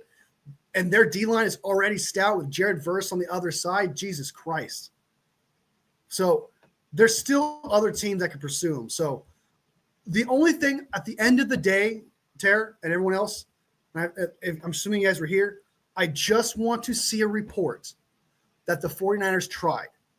I just want to see a report that the 49ers attempted to put their hat in the ring for the guy. I'm not asking it doesn't have to happen because it's going to be a hot commodity. A lot of people are going to want him, and most likely it's not going to happen. But I just want to see them try. That's all. Put your hat in the ring. That's all I want to see. Good show. Hey, appreciate it. How can I be the man when you the man? Man. Exactly, Wolfie. Great minds alive. We're hoping to draft the next Myles Garrett. Might as well just get Myles Garrett. Fucking for real, dude. Also, another thing, too, is like if this is kind of same subject here. If Daniel was going to be an 11th pick anyway, you might as well take that 11th pick and trade your next round first and get Abdul Carter. I'm not saying Abdul Carter is a for sure thing, but he's a for sure thing. You know what I'm saying? You might as well trade up to get the guy. I would do it. If you miss out on Myles Garrett, get the next best guy, which is Abdul Carter. Put in those first-round picks that don't work out where you expect the first-round pick next year to be a high 20s anyway, right? Especially with that schedule we got. We still have a good team, even if we don't get that much better this year. We still have a great team. So I still expect us with that schedule, with Robert Saleh and everything going for us right now, that's going to be a high pick, right? So you might as well take a 11th pick and a back-end 20th pick and put it into Abdul Carter. That's how I see it. I just think because Abdul Carter and the next best guy, based on what we see, is there's a huge gap. Right? It doesn't say I'm not saying Princely isn't good because I love Princely. He's actually my second favorite pass rusher. He's phenomenal. I love Princely out of Ole Miss. But you can get a guy like Mike Green who's climbing up boards, looks phenomenal. Jack Sawyer, I love Jack Sawyer. I think he'd be an excellent fit for the 49ers. Some people like Mikael Williams. I'm not that high on him. He's still a top 5 pass rusher to me, but he'd be an option. You know, but with Abdul Carter to the next guy. Hope Brown's going to those Commanders are on the phone as we speak. I know, dude. Myles Garrett next to Deron Payne and Jonathan Allen. That is exactly what you thought Chase Young was going to be. Oh, my God. Hit that plug button. Support me. I appreciate it. That would be dope, guys. Support me, man. You know, I'm fucking honored to have you guys here for sure. I need to fix this banner thing because that banner thing needs to look a lot cooler. Next year's first round pick's going to be number 32. Exactly, man. It's going to be number 32. It'll practically be a second round pick. Where's Myles Garrett from what state? I actually don't know. Texas. He went to Texas A&M University. So if he likes Texas, I guess he can go back to probably Texas. He was born in Arlington, Texas. So he's Texas through and through. If he goes to the Cowboys, I'll laugh my fucking ass off. Houston, that's a good option too. If he goes to Houston, I'll be happy for D'Amico Ryans. I'll be happy for and CJ Stroud because I like CJ Stroud, as a person and as a quarterback. So I'd be happy for that team if they got Myles Garrett. So at least there's that, and it pushes Dallas Cowboys down the line. So, when will Brock Purdy be signed to an extension? I predicted before the Super Bowl or around the Super Bowl time. So that's coming up, guys. My prediction is probably going to failure. But to talk about it real quick, I want this extension done before free agency. Like there's my prediction, right? Whereas I thought they were actually based on talks. It was going to be a lot sooner than that. Super Bowl hasn't happened yet, so it could still happen, but they must do this before free agency. You have to know how much money you're working with right now and what your future looks like going into next season. When the new year starts, Brock Purdy better be signed. You need to know how much money you got. You need to know what you got to address in the draft. You cannot be fucking around here. This is a starting quarterback. You didn't fuck around. Jimmy Garoppolo made him the highest paid quarterback, which at the time was one of the highest percentages against the cap. And you still made it work. Went to the Super Bowl in 2019. You can do it here with Brock Purdy. And from what I'm hearing based around the league, Brock Purdy's not asking for top-tier quarterback money. That could be wrong, obviously, because they're really just more opinions, right? They're like, we haven't really heard a source come out of Brock Purdy. There's been a lot of projections about Brock Purdy. And if you want to go based on projections that you hear around the league, which are just estimations, not for sure things, just estimations based on people, he's not asking for top-tier dollar. There was one guy who says there was one article that claimed to be a source saying that the 49ers Brock Purdy's contract is going to look something like Daniel Jones's, which is like 4 years, $160 million. We're in business, if that's the case. So it just has to be, has to be done before the start of for the next year. Has to. It can't get any more crazy than that. It cannot get any later than that, because then all you're getting is just drama from that point on, friction from that point on. You're giving negative content creators more content, right? More ammunition. So it has to be done. It has to be done. Hit that like button and make Wolfie's heart go from here to here. So I appreciate you guys. If you hit that like button, it helps me out a lot. Supports the channel. We're growing. We're growing. All right. There was one other thing I wanted to jump into that I thought was so let's get rid of Myles Garrett. Get rid of that. Get rid of that. Get rid of that. Oh, I got to delete some of these so I get them out of the way. We talked about Drew Dahlman already. We just talked about – let's go ahead and jump into one thing I've been waiting to talk about for a while. I've just been busy this weekend, so I just haven't had time to actually go live or make any videos, if you guys noticed. So this is something I've been wanting to talk about since the 31st. This is Eric Armstead and what he had to say about Robert Saleh. I thought it was very interesting. I thought it'd be very interesting to check this out because I kind of like what he had to say. So just kind of reinforce just what the power that Robert Saleh holds to the 49ers, just what kind of influence he has to the 49ers. That's what I absolutely love about Robert Saleh. And I think Eric Armstead reinforces that based on what he says here. I don't think he was saying the amount would be about him, just the structure would be similar. If it's a structure, I'll take that. 4 years. I get what you're saying. I get what you're saying. Hope Baltimore don't get him. I don't think they can. I guess they could. I don't mind if the Ravens win a Super Bowl. If they get him, I wouldn't care. I truly, honestly would not care if there's certain teams I don't care if Myles Garrett goes. There's the teams I don't want him going to is obviously a rival. That would hurt. If he goes to the Cowboys, I wouldn't care about that just because the downfall of the Cowboys, they're just that bad, and that'd be terrible. The Steelers, I don't think they can because they have J.J. Watt in the books. But I guess they could because we have Nick Bosa, so it's possible. So division rivals, Cowboys, Steelers, Eagles would bum me out. Chiefs would bum me out. And I think that's it. Anyone else can really get him. I wouldn't mind. I honestly wouldn't mind anybody else that would get him. So, Brock equals 3 years, $150 million, 120 fully guaranteed. Should do it. Maybe. I will fucking be ecstatic. Like that. I would love that contract. I would not mind that contract. I think that's an excellent contract. Absolutely love it. Absolutely love it. What is that? $40 million guaranteed a year? I'll take it. $40 million against the cap every single year.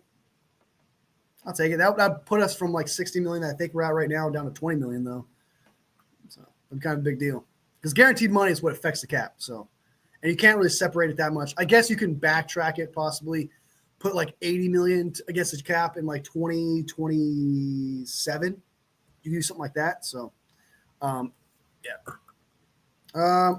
So you do like 20 million this year, 20 million next year, and then 80 million on 2027, which we have like $100 and something million in cap space. Why would Browns trade to a division? I didn't think about that actually. I did not think about that. That's actually a great point, Strawberry. I did not think about that. That'd be fucking stupid. That would be stupid. It's very rare that a team trades to. I don't have to tell you guys this, but I'm just saying it anyway. It's very rare that a team trades to a division rival just because you're going to face that guy, right? And you're going to make that guy regret the decision. That guy's going to have you're giving that guy an opportunity to spit in your face via look at the Giants and Saquon Barkley. I do not need to say more. That is definitive. Like why you don't trade to a division rival. I know he wasn't traded, but I'm just saying like he went to a division rival and now Saquon is practically spitting in the face of Giants fans. You don't want to see that, especially a player so fucking good, right? It's like the dumb fans who think the 49ers are trading for Stafford, like the Rams, whatever. Like that's not happening either. Yeah, I agree. That would be stupid. That's not happening. That's not happening in a million years. I can't believe anyone would actually say that. That's what's wild to me. That's what's wild to me. There actually is people who are there's actually people out there who are going to say Stafford to the 49ers, and I didn't even think about that. And they're going to take it as like it's highly unlikely that the Rams would hand us a starting caliber quarterback so that we can win a Super Bowl. That wouldn't happen. And I wouldn't trade Brock Purdy for Matthew Stafford just because Matthew Stafford's older. You're getting rid of the future franchises. Matthew Stafford is better than Brock Purdy right now, for sure. I'll give you that. But you're sacrificing too much. Brock Purdy could be a better guy in the end. We don't know what it's like. We don't know what Brock Purdy's like with a good offensive line. Just a few questions. There's too many questions with that. That'd be stupid. The 49ers should trade Debo in the 11th pick for Myles Garrett. Debo's cap hit would be way too high. Debo's cap hit would be I just don't see us. If we did it, if we traded Debo, the only way I feel like that would happen is if they restructured his contract, Debo agreed to the restructure and said, we'll give you $10 million this year and then $10 million, however it may be, so what you're doing is you're taking, because there's no way, Debo's not going to take less money, right? So what you would have to do is you would have to give him, restructure his contract where you would get this amount of money divided out through like 4 or 5 years. So you give him like 3 voided years, 2 voided years, or whatever it may be. And so like every year you get like $10 million, for example, against the cap because you're carrying over that dead cap. That is the only way this happens. However, Debo won't agree to that because he just gets the guaranteed money now. So it would have to be something. It would have to be a situation where Debo would want to go to that team. And Debo Samuel's not going to want to go to the Browns. Debo would have to be like, okay, I'll restructure my contract, take the void years, take $10 million, now trade me to the Browns. That's not happening. So Debo's not being traded. We already restructured his contract last year, gave him more guaranteed money. He's on the books for a couple of years, this year at least. Next year, I think we can get rid of him and have a little bit of dead cap space. but he's going to be on this team this year. Ayuk is not going anywhere. He's going to be on this team this year. So the contract, the dead money's too high. And of course, Salvador Soria in the house. Good to see you. Good to see you. Good to see you. We are talking about the Browns now. Browns gonna Browns, man. It's true. It's true. I mean, if there's any team, Terry, you're not wrong, man. If there's any team that's gonna be like a division rival, here's Myles Garrett. It's the freaking Browns, man. Oh, I'm predicting 5 years, $300 million with $108 million guarantee. Get that money. Brock Purdy getting that money. I like the guarantees of that contract. I do. It's under 200. I like it. Brock Purdy's not the best quarterback in the league. Works out. Hell no, Matthew Stafford. Yeah, I agree with that. What's up, fam? This last year of Deal's contract, so unless they extend him, this will be his final year. Exactly. It's I think it's not. They restructured his contract last year. Let me double check with over the cap. I think they gave him like 2 extra years. Debo over the cap. Let's check it out. He is a free agent in 2026. You are correct. So, he's going to be so in 2026, he's going to have a $20 million dead cap, but we'll save $12 million. So it'd be once he's a free agent, we're going to hold on to $8 million worth of dead cap. So that's wild. But if we got rid of him now, I'll share the tab with you guys real quick, so you guys can see Debo's contract. He's on this. He's here. He's here because look, 2025, $31 million, 31 and a half dead money, and on top of that, negative $15.6 million in cap savings. So if you traded him, that would be a $47 million cap hit. So that's not happening. I'm telling you right now. He would have to agree to the extension and agree to go to the Browns. That's a lot of money, guys. I'll let you zoom in a little bit. That's how much money. It's not happening, dude. He does have a big cap hit though next year. Once his void years is gone, we're gonna pay him fucking $34 million next. Jesus, we're paying him a lot of money. The next 3 years. Balls. It's not good. But we can't trade him. It's not possible. Debo better ball out this year if he wants to keep making money in football, says Papa J. That's true. That's 110% true, yeah. Hopefully, if he balls out or, he plays good, right? What we could do is we could possibly keep him. I know people don't like this, but if he just plays good, right? Because I don't like that dead cap that we're going to have on him for the next 3 years. That you guys saw that dead cap. It's like, look at that. There's 10 million there. There's 4 point whatever it is, the 10 million dead cap with another 10 million. So that's 20 million there. So $8 million in 2026. It's going to be $20 million dead cap in 2027. Then it's going to be $8 million in 2028. So hopefully, if we do sign him, we can sign him for a cheaper contract, right? Add more void years to that deal and bring down this cap hit. It's almost as if they expected to bring him back when he's like 30 or 31 years old with this. But if he's bad this coming year, we're going to have huge cap hits coming our way. So, because that's a lot of money, man. That is a lot of money. I was going to say that I thought it was a standard contract restructure where they converted money to signing bonus to lower his cap. Yeah, that's what I heard too. You're actually right about that. So, Strawberry once again is correct, man. Strawberry once again, always bringing in the facts, man. Always bringing in the facts. I hope once we pay Brock, he plays good and wins a Super Bowl. No more bad years. Moving on. We'll see, man. It really. I know we got to get to the other subjects here, but it really matters on the O-line. It's such a big deal that if we can just give Brock Purdy some solid protection, I think we can win a Super Bowl. I think we will win the Super Bowl. If we just, it's really, that is the problem. You have the defensive coordinator now, right? You know you need to go trenches in the draft and in free agency. There's nothing else left to deal with. Yeah, kicker, I guess, because we do need a new kicker. That's another thing. So kicker and trenches. If we get depth pieces as a second-tier linebacker, a depth piece of a corner, which we need, and a free safety, we're fine. But we need starters at D tackle. We need starters at D end. We need starters at center and starters at guard.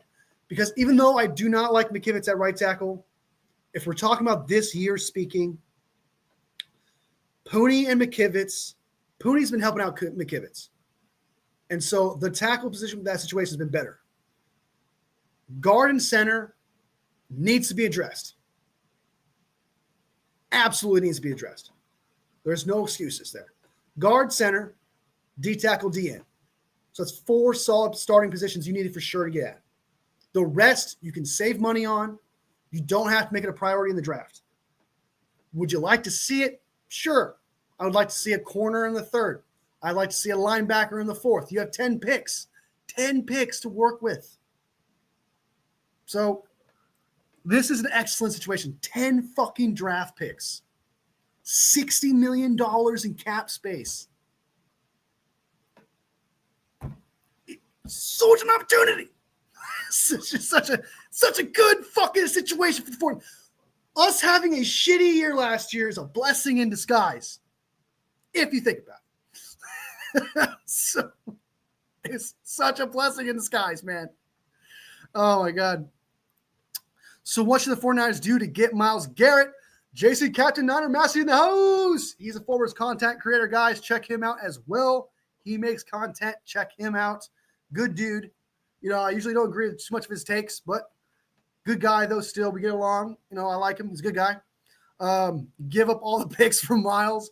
I wouldn't give up all the picks. I would not give up all 10. I would not pull a was it Dick Butkus? I can't think of his name. I think it's Dick Butkus, the tight end guy who was head coach for the Bears. Stuff like that, whatever. Like he gave up a lot of money for I can't even think of the running back at the time, but we can't do that. I would give up easily, Captain. I would easily give up a 1st-round draft pick this year, the 11th pick, next year's 1st, Jair Brown if I have to, and Hargraves, you're going to cut him anyway, and then a 2nd-round pick. I would do that. Or 2/3. I'll give up 1st, 11th pick, next year's 1st, and 2/3 for the guy. I'd do it. Absolutely do it. Yeah, Ricky Williams. That's right. Kit Williams. I still think, and then you have 7. You have 7. You give her 2 3rd-round picks and a 1st. So if you do that, you still have 7 draft picks to work with. Not only do you have 7 draft picks to work with at that, you are very good at drafting outside of the 1st round. So you're already set up for. You're technically set up for on the D end. And then you're already good at drafting in the later rounds anyway. It's been very reliable. The 49ers have been significantly reliable in the mid and later round picks.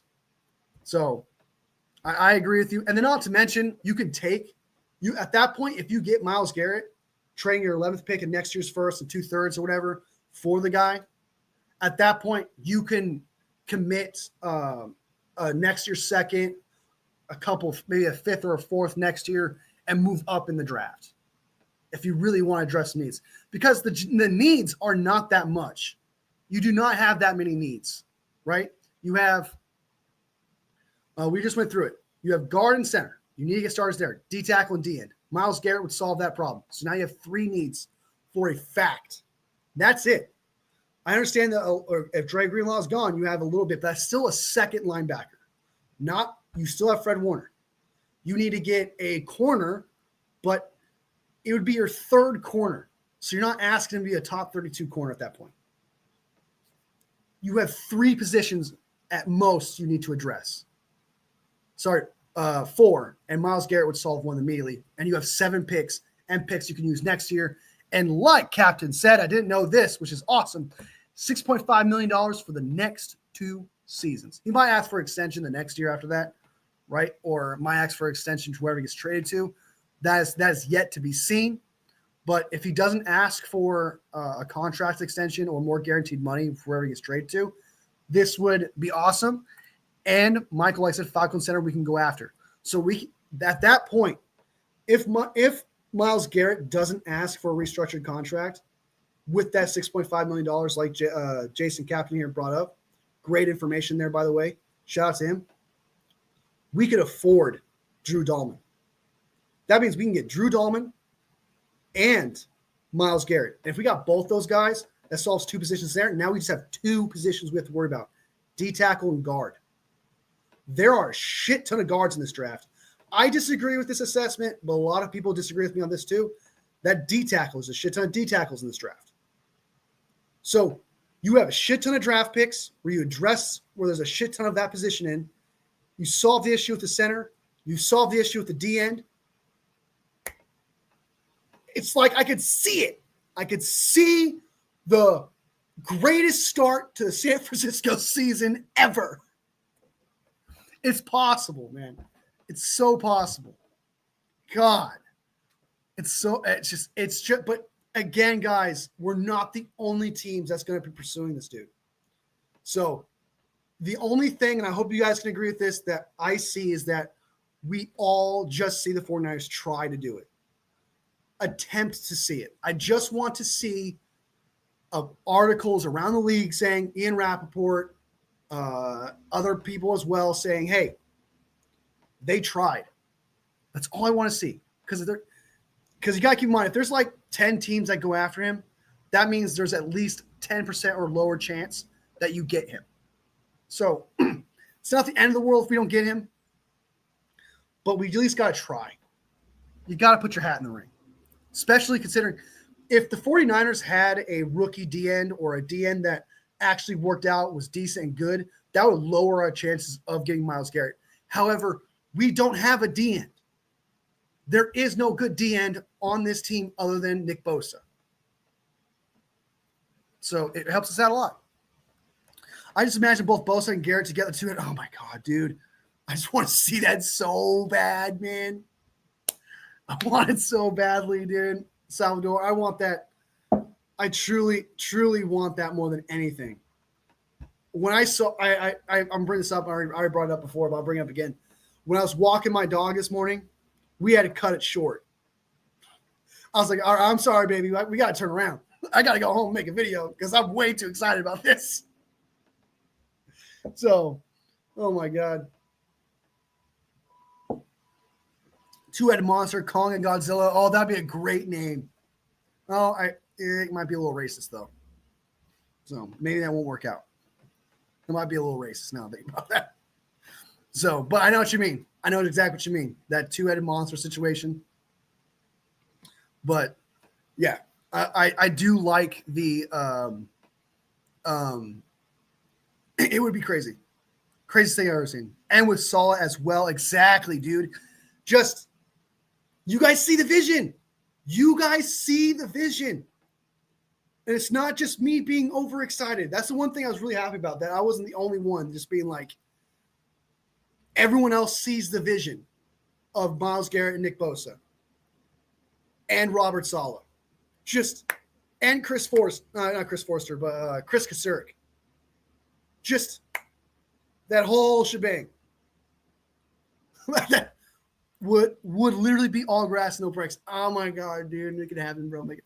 Manifest it, guys. Manifest it. Make videos about it. Talk about it 24/7. Manifest it. Put it out in the universe.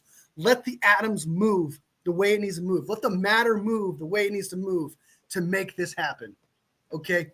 Make a butterfly fact where one man trips over a nail and he knocks down a chair and then causes this guy to move over here, bumps into John Lynch, accidentally typing in, we're trading for Myles Garrett right now. Whatever it may take, manifest it. So let's go ahead and jump into the next thing real quick. Let me let my dog outside real quick, guys, because I've been sitting here for a while. Be right back.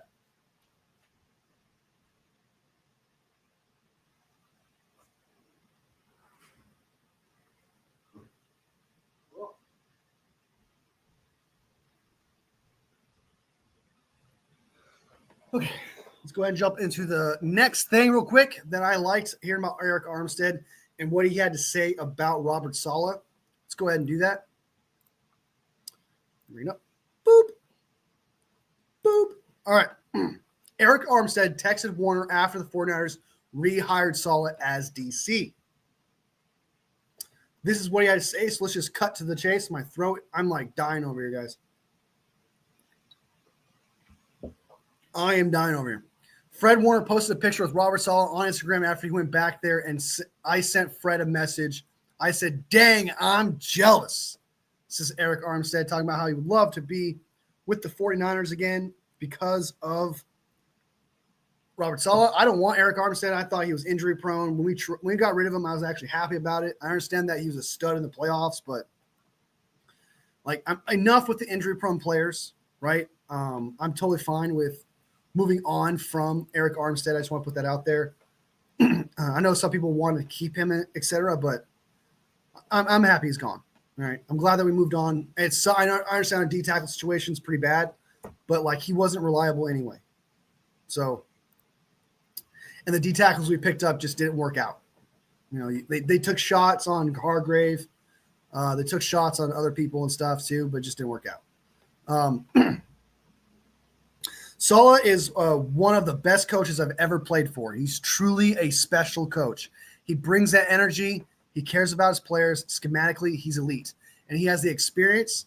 He's been around a lot of football, been in a lot of big games, and coaching in big moments. He's responsible for a lot of big moments. And I love what Eric Armstead had to say. And this is what a lot of players, like it's not just Eric Armstead. Like it's all across the league. Everyone loves Robert Saleh and what he brings. They do think he's a special defensive coordinator, right? They respect him. I have yet to see one bad person talk shit about Robert Saleh or say that he's okay guy. Everyone respects his game and what he brings to the table. And Eric Armstead, who has every right to downplay Robert Saleh, considering he left the 49ers, especially not in good terms, every right to just be like, yeah, I like him. He's a good coach, you know, just downplay the situation. He doesn't. He has so much respect and love for Robert Saleh. He says, dang, I'm jealous. It says a lot. There's sometimes you find there, like sometimes word salad says a lot. And what he says here, he's not wrong. He brings the energy. We've seen it. That's something we wanted Steve Wilkes to do. We're so desperate, right? Remember that we're like, us as fans, we're like, hey, why is there Steve Wilkes just pumping up our team like DeMeco Ryans, Robert Saleh does? We need that. Players were clamoring for it. They wanted it. They weren't getting it. They missed that. And he's going to bring that. And schematically, he is elite. He keeps up with the current offensive game plans these days. It's not like he has old defensive schemes like Dennis Allen does or Brandon Staley does, right? Robert Saleh adapts, and he adapts really well. Even as a head coach, usually when you go from a DC or a coordinator to a head coach position or whatever, your specialty kind of declines a little bit because you're focused on one thing and another. That didn't happen to Robert Saleh. Robert Saleh was an absolute stud. He adapts, and that is huge for the 49ers. Players love him. He's smart. He's the guy. This is the next thing he says here. The thing I've seen, I was with Saleh in 2017, and I've known him for a long time, is the ability as a coordinator and a coach to put out fires. There's going to be teams that try, and that, oh my God, that statement alone, that statement, how many times where like the 49ers offense like just did not do well, or there's an interception or a fumble, you fucking knew that team was going to score. You fucking knew it was bad at that point. And guess what? That's what he means by that. Robert Saleh will put out those fires. You can believe in the defense again. You can believe that he will call up the right plays. So that's what he says when he says like he does that. There's going to be teams that try to attack you in new ways, and you have to come up with answers. I've seen him do that for years. When all these offensive coordinators are throwing all different kinds of schemes at him, he's able to adjust, just like I said. Verbatim, pretty much. And I like what – and Armstead, like I said, does not – like he doesn't need to be saying these things. He doesn't need to be putting this out there. right? He has every reason to hate on the 49ers and try to downplay it. And he doesn't do that. What he says is exactly how I felt about Robert Saleh. It's, again, it kind of comes back to what I said before about how we're on common ground right now, guys, as fans. We're on common ground with players and coaches. That doesn't happen. That rarely fucking happens. I almost want to cry. just feel like this is an off season I've been asking for, and we got it. So let me just finish this off and I'll be done with it. And I think that's making a great coach. So I'm definitely jealous. I love Saleh, but it was great to see him go back to the Bay around some familiar faces and people that love him. So definitely happy for him. And another thing about Robert Saleh, I know we talked about it before, is that Robert Saleh will listen to Kyle Shanahan. Kyle Shanahan will hand over reins to certain things confidently. And I don't think any other coordinator would do that for. Robert Saleh is absolutely the perfect puzzle piece. And it doesn't get any better than that. It does not get any better than Robert Saleh. So shout out to Eric Armstead. We had to say shout out to Eric Armstead with the love he put out there. And yeah, I couldn't agree more. Absolutely could not agree more.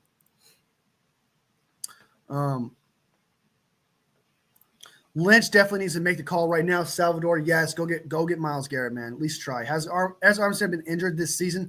I think he was. I think he missed. Let me check real quick. I think he missed like a lot of the season, but he came back. He's 723 season.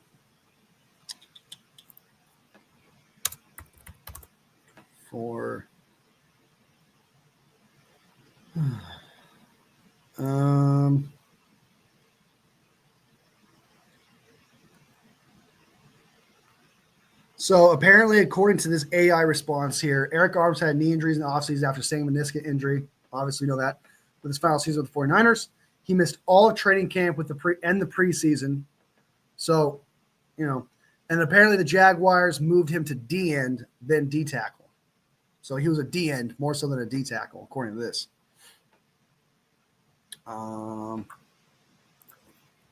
Games missed. Hold on 1 second.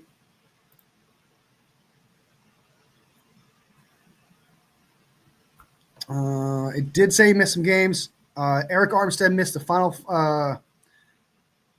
5 games of the regular season after injuring his right meniscus in week 13. But I think that was with the 49ers. Actually, I don't think he missed any games. He just missed practice. I don't think he missed any games. I think he just missed training camp and preseason. Did you see clips of KJ Wright coaching DNs at the Senior Bowl? Seems like he might be doing deck behind Robert Saleh, to be honest. I did not see that, and that's a big sign. That's actually awesome because there's some good DNs out there. I mean, I liked Mike Green. I want those out there, guys. I liked Mike Green before the hype of the Senior Bowl, and if he continues to get hyped like he is, and if he's doing as good, I thought Mike Green might be able to be a early second round pick. We can get him there. But based on the hype that I'm seeing, it sounds to me that he could be a pick possibly at 11. If we don't get Myles Garrett or Abdul Carter, he could be a guy. So, because we all know that usually a lot of players, I don't know if you guys noticed this too, but it does seem like the 49ers tend to aim at Senior Bowl players a lot just because they can get their hands on them and see what they truly are, see what they're truly like. It does happen a lot. They do tend to get after Senior Bowl players, and it seems like the best D end at the Senior Bowl was Mike Green. So don't be be surprised because I'm not saying it'd be a reach, just based on the hype that might come out his way, especially during the combine. You might see how good Mike Green is. But if we get Mike Green at 11, I love that. I think I have 5 pass rushers that I think are better than James Pierce Jr. from Tennessee that some people have mocked to the 49ers at 11. So if we get Mike Green over James Pierce, I'd be a lot more happier, a lot more ecstatic. I think James Pierce Jr. is my 6th pass rusher. I like Jack Sawyer better than James Pierce. I like Jack Sawyer, Mikael Williams, Mike Green, Princely. I can't say his name. Princely Monolin. I fucked up his name. He's from Ole Miss, and Abdul Carter. Those are my top 5 pass rushers in the draft. James Pierce would be my 6th pass rusher. James Cassidy missed some time. I thought so too. I could have sworn he missed games, but I couldn't find it when I did some research there. They can't begin trade negotiations until the league new year. Still technically 2024 season. The trade deadline's passed. So March 10th is earliest Garrett can be traded, I believe. They do. I've seen they do trade. You can do trade negotiations right now. It just cannot be confirmed until the new year. Because I've seen like Joe Flacco was traded before, I think. There's a few players that have been traded in February. I've seen, but the official trade, it can't be an official trade until the new league year. So like they can have an agreement essentially, and then that can change. But usually when you do an agreement with a player or with a GM, they rarely back out because that's bad business, and no one likes bad business.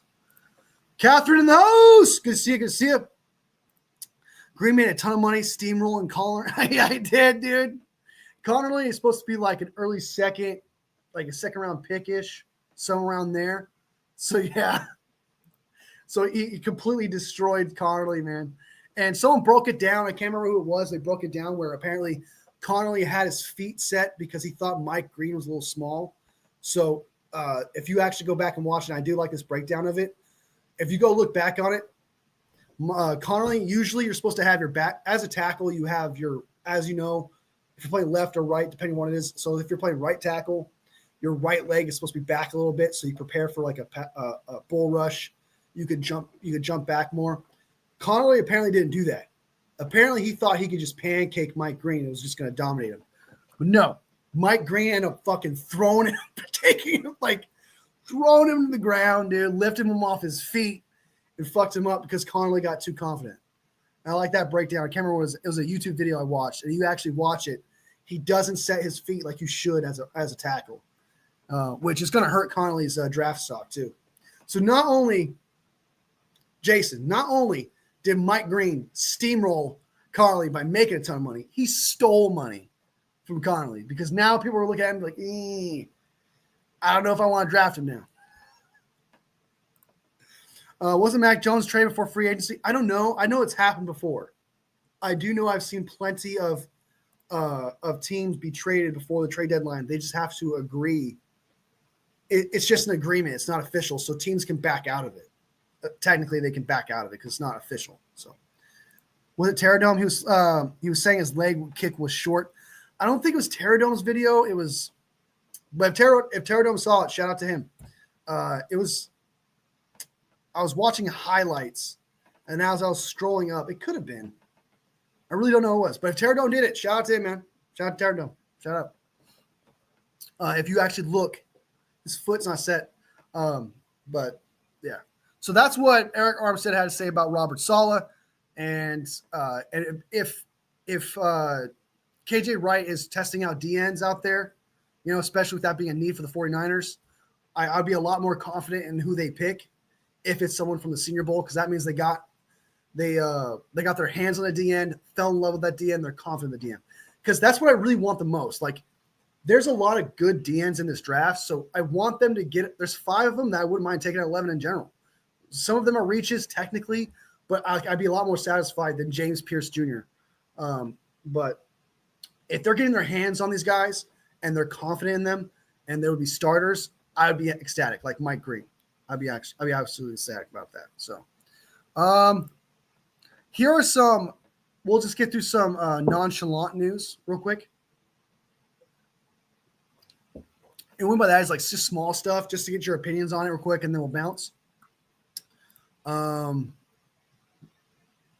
This is what Fred Warner had to say about Robert Saleh coming back to the team, just so you guys get an idea of what Fred Warner has to say. I thought what Eric Armstead had to say about Robert Saleh meant a lot more, felt a lot more, was a lot better. But still, let's go ahead and see what Fred Warner had to say. Here, we go ahead and zoom it up. Okay. All right. As one of the 3 49ers represented at the 2025 Pro Bowl games, Orlando All-Pro linebacker Fred Warner shares thoughts on Saleh returning as defensive coordinator for a second stint. It means a lot. Obviously, Coach Saleh has been amazing for us, for myself as a young player. So it'll be interesting. Being the old guy now, myself, being with him again, it's going to be fun, though. That is true. I mean, he did technically groom Warner, so they do have that connection. That does say a lot. Just getting back to being dominant is what he had to say about Robert Saleh. That's just what I'm used to, and it's going to take a lot of hard work and effort, but I know we're capable of that. That's another thing I agree with. Like, we were never truly dominant, right? We weren't scary. Ever since D'Amico left, we had that, how do I put this? When D'Amico left, Steve Wilks inherited the defense of D'Amico Ryans, and in turn inherited the fear of our defense. And then once teams figured out that Steve Wilks isn't that guy, teams started to figure out, like, we shouldn't fear this defense. Why are we fearing this defense? We shouldn't do it anymore. We lost that fire. We lost the players weren't the same. Players, even the players weren't bringing that momentum. They weren't even bringing that fire. And teams caught on to that. Nick Sorensen wasn't that guy. Steve Wilks wasn't that guy. And we lost that fire. And I do agree that Robert Saleh coming back is going to bring back that fire. We're going to see it again on the sidelines. And that's something that fans in general, not just players, again, common ground. Seeing Robert Saleh on the sideline again going, yeah! Just,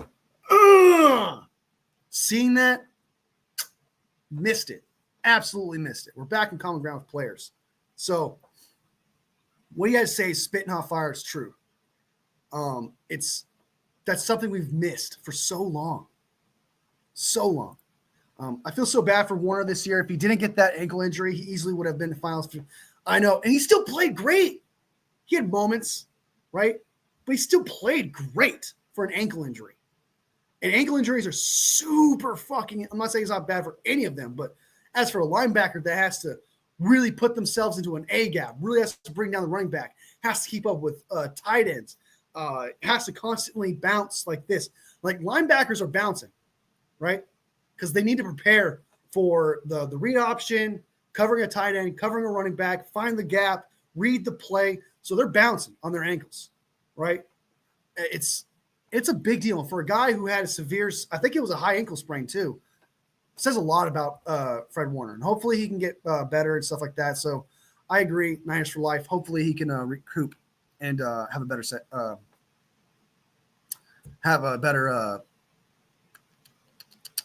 year next year. Warner's this year, Ron Ra of linebackers. I disagree with that. And I think you brought that up before. I can't remember that. It was a few shows ago, maybe a few months ago. I disagree with that assessment because Amon Ra is not the best linebacker. He's not the best wide receiver. Warner is the best linebacker in the draft. He's the Myles Garrett. He is the Patrick Mahomes. He's the top tier of his position. So I understand what you're saying, but I think even this year he's a better line. I think he was still the best linebacker of all linebackers this year. But I do get what you're saying because Amon Ra is still good, right? He's still a great wide receiver. You know, some people arguably, I think he was all pro this year, but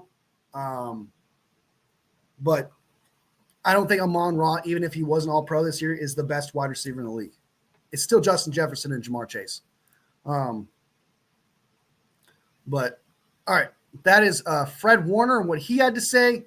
Here's another one. This is a little old news. Now that I'm saying that because Amon Ra fought through a horrible injury. Oh, okay, gotcha. Okay, that makes a lot more sense.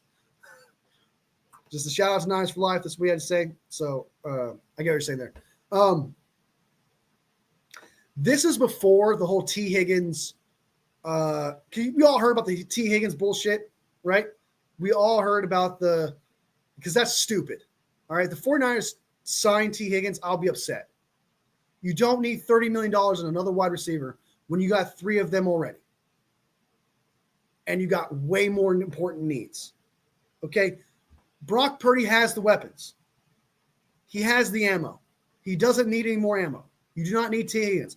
You do not need to pay $30 million to a guy who's not, in my opinion, not as good as Brandon Ayuk. You do not need to pay $30 million to an AB wide receiver.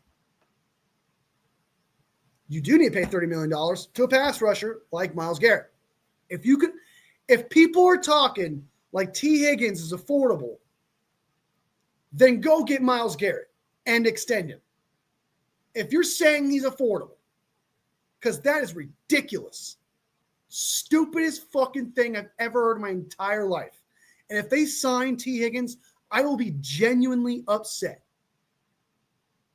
I will be furious. It's all because, by the way, this rumor started. This whole thing of they could potentially sign T. Higgins. Now people are talking about how it can be a reality. And I brought this up in a short, is because Michael Lombardi on the Pat McAfee show.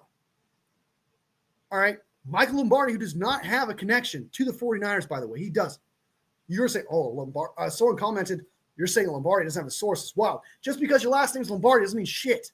Okay. You're a former trash GM on the Pat McAfee show where no one should take anything that's said on that show seriously. Is it a fun show? Sure. But they literally just talk ball. They say random shit all the time. It's literally just Michael Lombardi saying, I think T. Higgins would be a good fit. It was not, my sources are telling me the 49ers are going to pursue T. Higgins. That's not what was said. It was literally some guy who just said, I think he's a good fit. And yeah, of course he's a good fit. I could think of multiple wide receivers that would be a good fit for the 49ers. Like, it's dumb. It means nothing.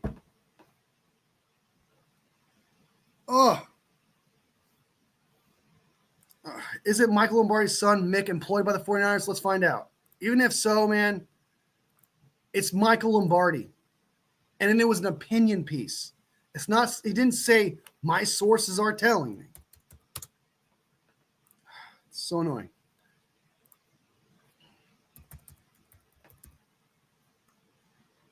God.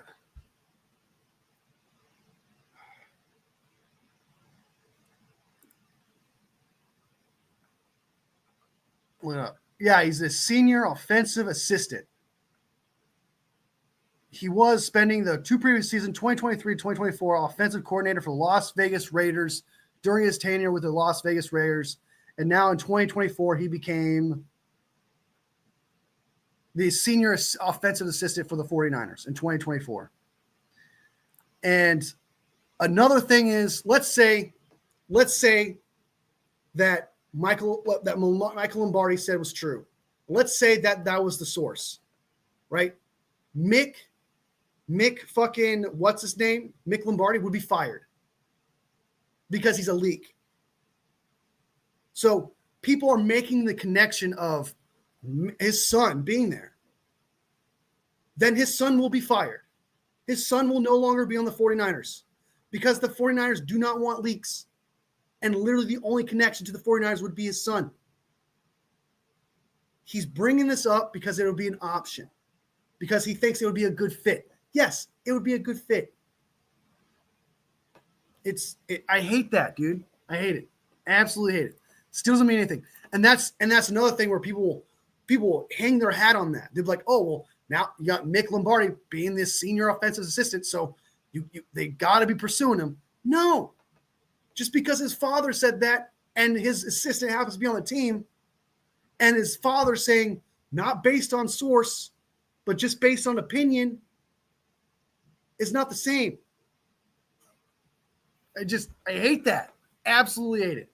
It's not happening. All right. Let's jump over to the next thing because we don't have to read the article. That was an article talking about how people are saying that T. Higgins should come to the team. It's ridiculous. Okay. All right. And what is the real connection of T. Higgins to the Lombardis? It's not like the Lombardis has a connection with T. Higgins. Someone's going to say, oh, well, he's actually friends with the agent of T. Higgins. Oh, my God. I don't actually love it. It actually makes sense. No, but you made a point of that it's the assistant. That's something to bring up because that is important. And that's probably where people reinforce their argument that this actually has legs, right? But it wouldn't make sense because then that makes him a leak. And that means he should be fired. Because outside that's the only connection you can possibly have. I love how whenever there is a free agent skill player or QB, the 49ers is always a good fit. That's what I'm saying. No matter what, I can think of multiple wide receivers that would be a good fit. Stephon Diggs.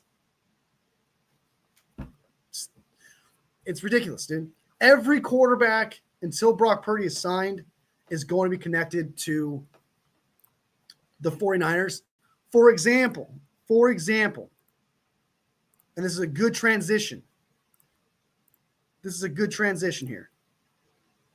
Always going to be connected to the 49ers because check this out. It's already happening. It's already happening. Jets Aaron Rodgers might shockingly reunite with Robert Saleh on 49. San Francisco suddenly come on into view as a landing spot for Rodgers. We'll see what that big-time franchises may be emerging as landing spot for Aaron Rodgers. New York Jets are waiting with bated breath for decision from Rodgers' upcoming season. If Rodgers retires, who will head coach Aaron Glenn turn it to QB? Here's what they had to say. Rodgers has been linked to the Pittsburgh Steelers and Las Vegas Raiders. A new report from Athlon Sports, Joe Smile, has brought another possible Rodgers' destination to the fold, San Francisco 49ers. This is what he has to say. Brock Purdy has entered contract discussions with the team, Smile wrote. However, a reported ask of $60 million annually might not mesh well with 49ers, other salary cap considers. Aaron Rodgers, if he decides to return to the NFL, could be available after disappearing stints with his Jets, in which the team went 5-12 this season. Rodgers could find himself playing elsewhere. The Chico, California native had previously expressed interest in playing for the hometown 49ers a long fucking time ago during the 2021 offseason. 49ers head coach Kyle Shanahan reached out to inquire about Rodgers' availability. And Aaron Rodgers shut that down, I think, the next year after he decided to stay with Green Bay, and he thought he was going to go to the 49ers. And then after that, that year he ended up getting traded to the Jets. He literally said, I'm not going to the 49ers. Playing golf. He said, I'm not going to the 49ers. So the 49ers could benefit from a veteran like Rodgers. So I got to flip that off. With weapons such as Christian McCaffrey, George Kittle, there could be enough firepower to make enough playoff run. Meanwhile, the 49ers could look to draft a quarterback to develop under Rodgers while still being competitive during their tight contention window. If Rodgers were to be released from the 49ers could sign him significantly cheaper since they would be responsible for the $113 million contract. 49ers are a fascinating team for Rodgers because if they're legitimate suitors, it suddenly feels like Rodgers would have a better chance to win there by returning to New York. And that's about it. So it's an opinion piece. It's a guy saying, I think Aaron Rodgers, knowing nothing about the 49ers, just saying, someone who works for the Jets is trying to muster up a rumor that the 49ers might pursue Aaron Rodgers. It's an opinion. A guy saying, if we all know Brock Purdy's going to get signed, right? If he doesn't sign, I work for the Jets. So what if we get rid of Aaron Rodgers and the 49ers sign him? There is no real connection there. You guys heard it. You guys saw the article. It was him bringing up because he thinks Aaron Rodgers would be a good fit for the 49ers because one time in 2021, they talked about it because Kyle pursued him, supposedly. So now somehow that article is going to turn into fact. People are going to check this Somali guy's article and say, oh, it's a great fit. 49ers are going to pursue him because this guy said it's a great fit.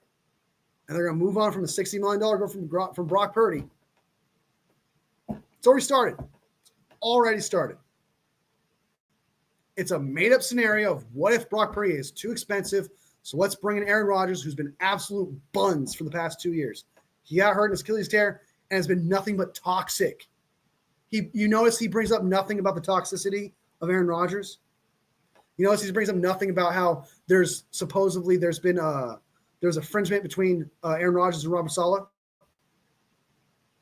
It wouldn't work. Like, quite literally, if Aaron Rodgers is the worst spot because Robert Saleh got fired. We all know this. Got fired because of Aaron Rodgers. It's not a realistic destination. It's someone else. It's just like what Strawberry said, how everyone is just going to equate a quarterback to the 49ers on some level somehow. Right? It's kind of like how if a quarterback loses somewhere else or plays better somewhere else, somehow it's going to be Brock Purdy's fault. Just like we did in the playoffs. It's not real. It's just opinions of some guy who knows nothing about the 49ers. It's just, oh my God. Oh my God, no, so Strawberry. Yeah, dude, it's so bad. There's no way Aaron Rodgers coming. I agree, dude. There's no possible fucking way. Saleh can't get away from that mother. I don't should have brought the screen, but yes, dude. Yes, he's like, I got away from that guy, dude. It's like literally the 49ers are the last destination, I feel like. It's most likely he would go to the Chiefs, okay, than the 49ers. Does whoever wrote this article not remember the 49ers still have Brock? Why would they bring in Rodgers or draft quarterback? Because he might be too expensive. They would bring in Mac Jones instead at that point, or Zach Wilson. Zach Wilson was actually better than Aaron Rodgers was last year. Why is this guy acting like there's no Brock Purdy on this team? Exactly. That's what we're going to hear. We're going to hear that potentially you're going to hear this until he's signed. Oh, Aaron Rodgers could come in. 49ers could draft a guy to let him work under. So that's why I said Pop acting like the 49ers desperate for a quarterback. So people with common sense alike. This QB draft class is ass. Why would they choose any other these garbage quarterbacks over Purdy? There is one good quarterback in this draft. The rest are just chances. But just the draft in general, it's Cam Ward. And Cam Ward's going first overall or second overall. Outside of Cam Ward, it's a drop-off. Shedeur Sanders is not a first-round draft pick quarterback. I'm sorry. A lot of people don't like me saying that, but that's a fact. He's not. And there is no other good quarterback. There is no other first-round draft quarterback in this draft class. If Shedeur Sanders was in the previous draft class that just happened, he would have been, after all the quarterbacks drafted, he would have been the next one. So 6 quarterbacks drafted or whatever, he would have been the 7th, possibly 8th, if Cam Ward wasn't in it. So this, you wouldn't get rid of Brock Purdy, who's awesome, for a chance on a quarterback when it's a terrible quarterback draft class, and you set your team back a little bit, and you get a significantly worse quarterback in Aaron Rodgers. It would be the most illogical thing on the face of the earth. Oh my God. Oh my God. This one ain't Sanders. He ain't by far first, not even close, dude. I would take him in the 3rd round. I'd take a chance on him. It's like it's not even the fact that, like, let's say it is the O-line's fault. Let's say that it actually is the O-line's fault why Shedeur Sanders is bad. One, the 49ers don't have a great offensive line. B, there's a lot of teams that are drafting up front that don't have a great offensive. So, for example, the Giants. So the film that you're getting of Shedeur Sanders from those teams, if they were to draft him, you're getting that Shedeur Sanders, the one that blames the offensive line. Also, you're getting a Shedeur Sanders that has not put up elite tape. You draft a guy in the 1st round based on the tape he put out there, regardless of what he was working with, regardless of the O-line he was working with. You draft him there based on the tape he put on the field. He did not put that tape on the field, even if you want to blame the offensive line. You did not see a top 5, a top quarterback. You're forcing the issue because you like Deion Sanders. You're forcing the issue because of the hype of Deion Sanders. There is no actual tape that says that he's this guy. I made a video on Shedeur Sanders saying he's not a first-round talent. Go look at it, guys. The amount of Shedeur Sanders cultists in there, man, is insane. Everyone's talking shit to me. That is my most disliked video I've ever gotten. By far. So you cannot talk shit about Shedeur Sanders. No one likes it. But the fact of the matter is, if Shedeur Sanders was a good quarterback, I promise you I would tell you that. I promise you I'd be honest with myself. But I've watched him play. If literally Travis Hunter is his only option, and Travis Hunter is one of the best, is the top player, generational talent. When he's not throwing to Travis Hunter, he's not good. Sure, the first round QB and the worst QB in this draft class. I wouldn't say the worst, but he's not. He's definitely not a first rounder. I'll give you that. I feel even after Purdy signs, we'll still have people pushing QBs to the 49ers. That's going to happen, but it's going to be the argument's going to be harder, right? The argument's going to be a lot more to push compared to him being signed. If Brock Purdy being signed helps push back those narratives, helps give those people who actually stop and think, is this actually a smart thing? For people who just stops and smells roses just a little tiny bit, it will allow them to be like, okay, yeah, this is a stupid argument. Oh, yeah, like there's no way we'd actually get this guy. Because if you bring up Aaron Rodgers so they could train Brock Purdy, no, that would hold him back. There's nothing Aaron Rodgers that can help Brock Purdy. There's nothing that Aaron Rodgers can do that would help the culture. Kirk Cousins, for example, him coming to the 49ers wouldn't work. I could see there being some friction if Mac Jones came or Zach Wilson came. We brought them in, then you probably can hear something and some people will listen to them. But like quarterbacks like Kirk Cousins and Aaron Rodgers, it wouldn't be logical for the 49ers to bring them in. It just wouldn't work. It would hurt the culture because everyone would be clamoring, oh, Brock Purdy had a bad game. Put in Kirk Cousins. Put in Aaron Rodgers. Oh, Brock Purdy's. I don't like Brock Purdy, so let's put in Aaron Rodgers with Kirk Cousins. It's going to happen. So, Brock wins the Super Bowl and someone's still complaining. Yep, it's inevitable, man. As long as Brock Purdy, and this is just a fact, is draftism.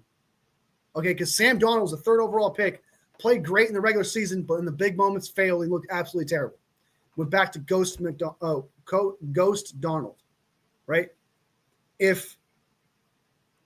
As long as Brock Purdy, and he is a 7th round draft pick, the only way that Brock Purdy is going to lose his haters, the only way for Brock Purdy to lose his draftism is that he has to win like 4 Super Bowls. And even then, because I'm trying to compare it to Brady. I'm going to compare this to Brady. And I'm not comparing their talent. I'm comparing the situation.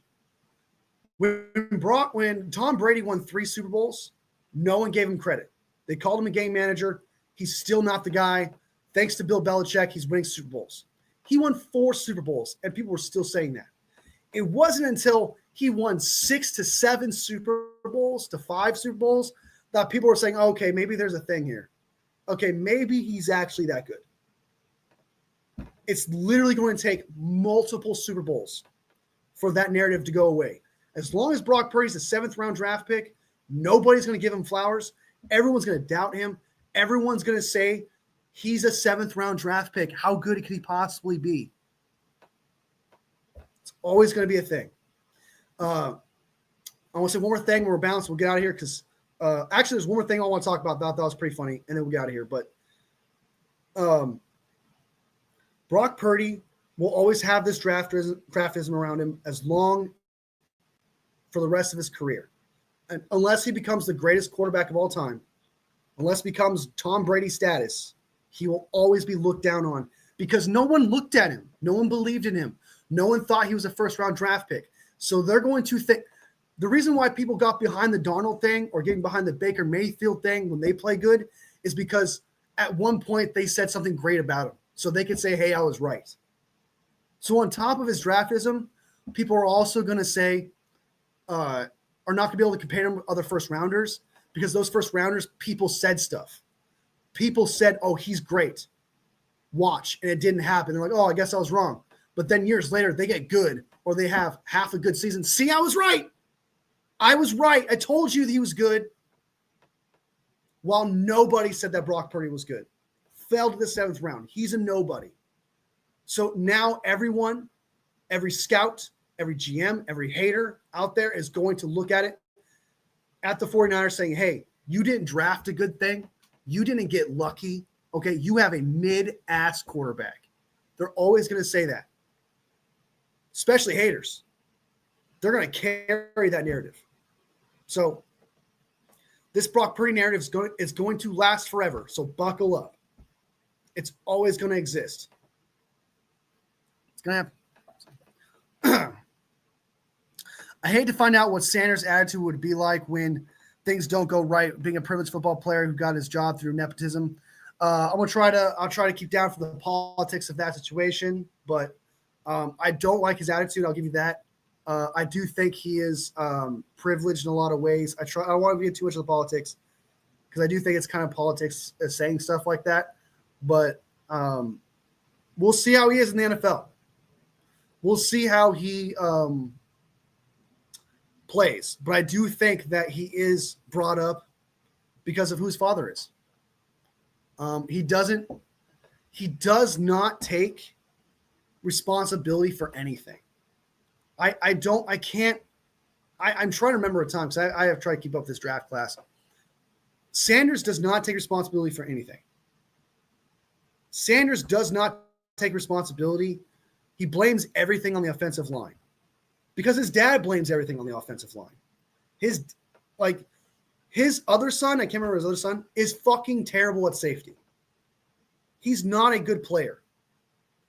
But yet, Dion is not honest about him. I don't like that situation. I really don't.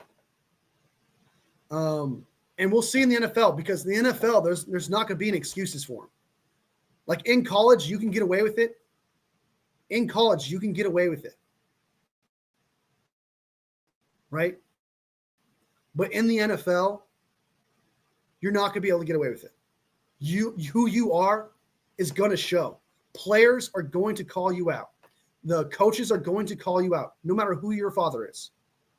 He is not going to be able to escape the truth. And if he's good, it turns out to be great. Guess what? He gets to gloat like a motherfucker. But the NFL is not going to feel sorry for him because you need to make them money. You need to win games. So we'll see how it goes. We're not going to know until the NFL. The NFL is going to bring him back to earth. Or going to prove everyone wrong. Going to prove me wrong, prove everyone else wrong. But the buck is going to stop past the NFL. Past college. I would take Caleb or Sanders. Honestly, I would too. I would too. Honestly, I would in a heartbeat. Did you see who must not be named to the 49ers resign Trey Lance? Of course he did. Of course he did. I bet he was serious too. Shut up. Oh Lord, dude. Oh, I hate that so much, dude. The only reason why he wants that though, and the only reason why, thank you, Strawberry, for not mentioning the name, so I can talk about it. The only reason why he wants him back on the team so that he can get back on the whole Trey Lance train, just so he can start talking about how, see, Trey Lance is going to prove Brock Purdy wrong this time. Just watch. And then get everybody else who follows him on board to be like, yeah, you're right. Start Trey Lance. That's why he wants it, man. just so he can cause more problems, dude. Just so he can cause more problems. Truth says Terradome. I appreciate it, man. I just try to speak from the heart, man. I try to speak honestly, man. Spitting off facts like a mug. Appreciate it. I would take Shiloh at safety before taking Shedeur. Man, Jason fucking hates Shedeur. I don't think he's the worst, but you clearly think he's the worst. But I respect your opinion. I respect it. But I don't think he's the best. But I don't think he's the worst though. Must be trolling. I bet he's serious. Of course, he was serious as Strawberry. Trust, no lies detected. Says Tara. Appreciate it. Has he played translating lands? I bet he has. He has to. All right, guys, let's go ahead and jump into the next thing. One last thing, we'll bounce. We'll get out of here. Let me drink some water. I'm running out my voice. My voice is dying over here. Very long show today. I had a lot of time today, guys. So, all right, this one is interesting because I just kind of thought, this was funny, and it's just really more of a tidbit. But the Raiders have signed Chip Kelly, the former offensive coordinator for Ohio State, who recently won the national championship, of course. Had a really good offense, shout out to them. But Chip Kelly was not good with us as a head coach. And they really had to pry him from Ohio State because they made him the highest paid offensive coordinator in the league. Chip Kelly is the highest paid coordinator in the NFL right now, guys.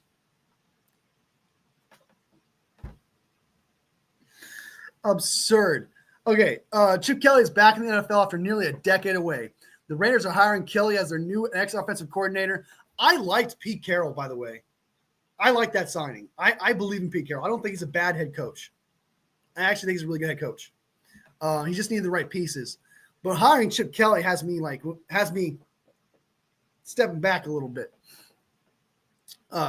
He brings a wealth of experience. The staff under head coach Pete Carroll has Las Vegas to turn around the offense that ranked 29th in scoring during the 2024 campaign. Kelly, who served as offensive coordinator for Ohio State Buckeyes during the run to the 2020 college playoff national championship, last worked in the NFL as a head coach of San Francisco 49ers in 2016, following a stint as a head coach of the Philadelphia Eagles from 2013-2015. Hopefully, honestly, to just as a real criticism, Kelly forced the college hurry up offense, right? And that was a problem. Maybe as a maybe he reflected himself. Maybe he realized I do something different. I mean, he did win a national championship. He did have a high-powered offense that was really good with their job. So maybe he changed, right, and got familiar with the new offense that people are using these days.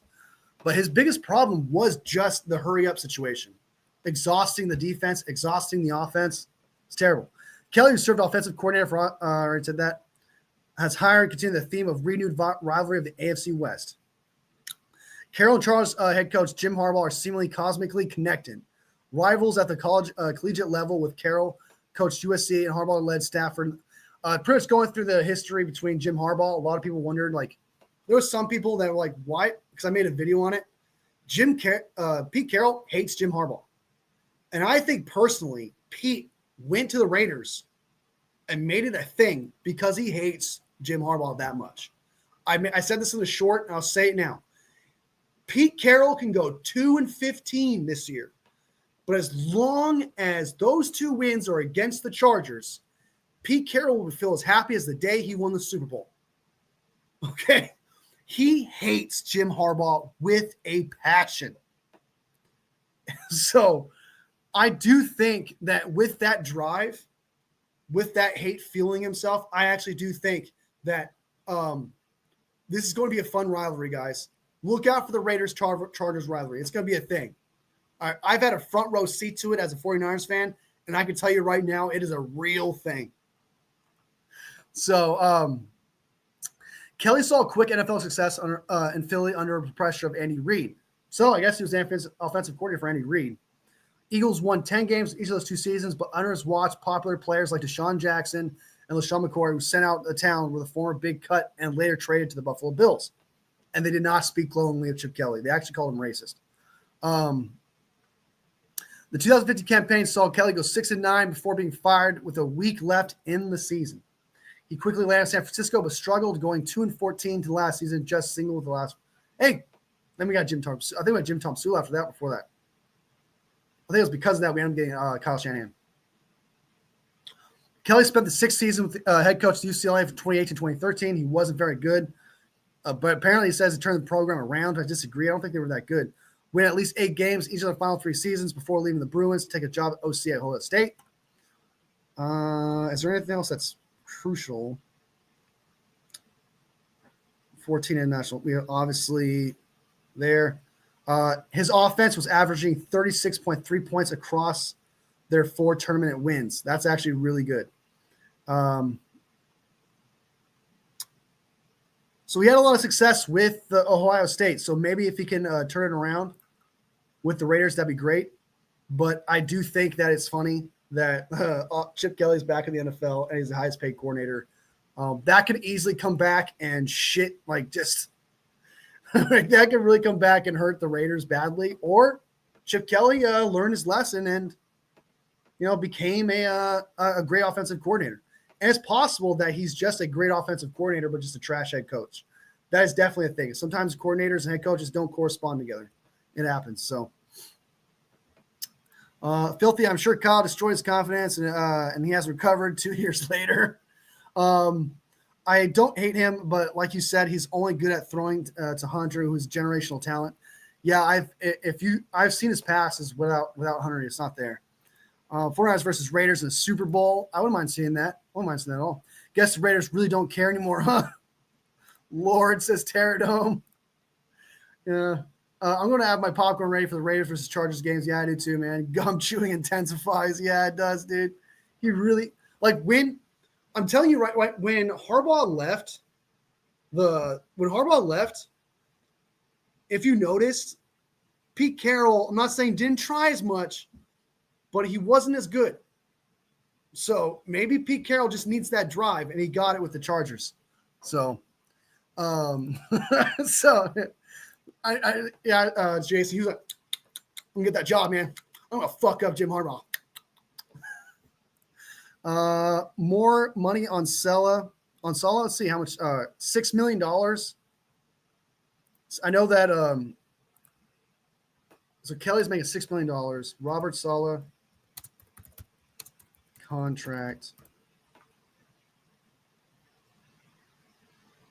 49ers.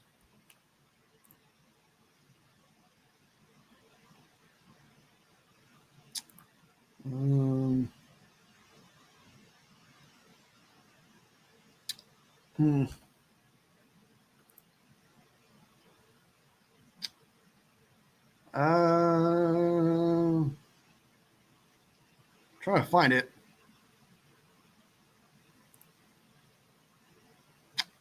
Give me 1 second, guys. Give me 1 second. I don't think those numbers have come out yet because I don't see one. I know that the highest paid coordinator right now is, I think, $4 million, and that's Steve Spagnuolo. Could be wrong. I know he has to be the highest paid.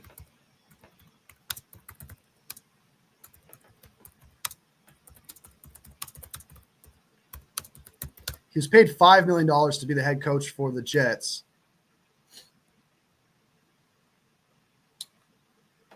And that's all I see here. I just see $5 million to the Jets. I don't see any exact numbers.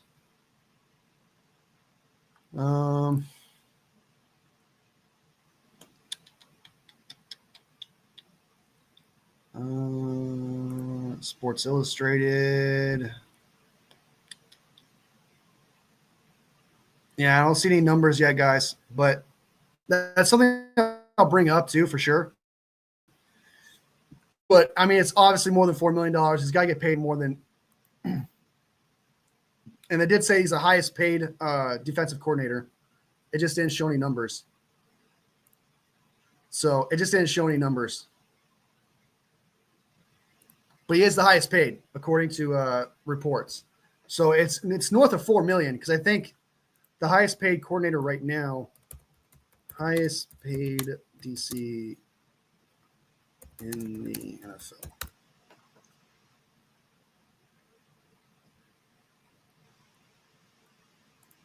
All right, so Vic Fangio is being paid $4.5 million.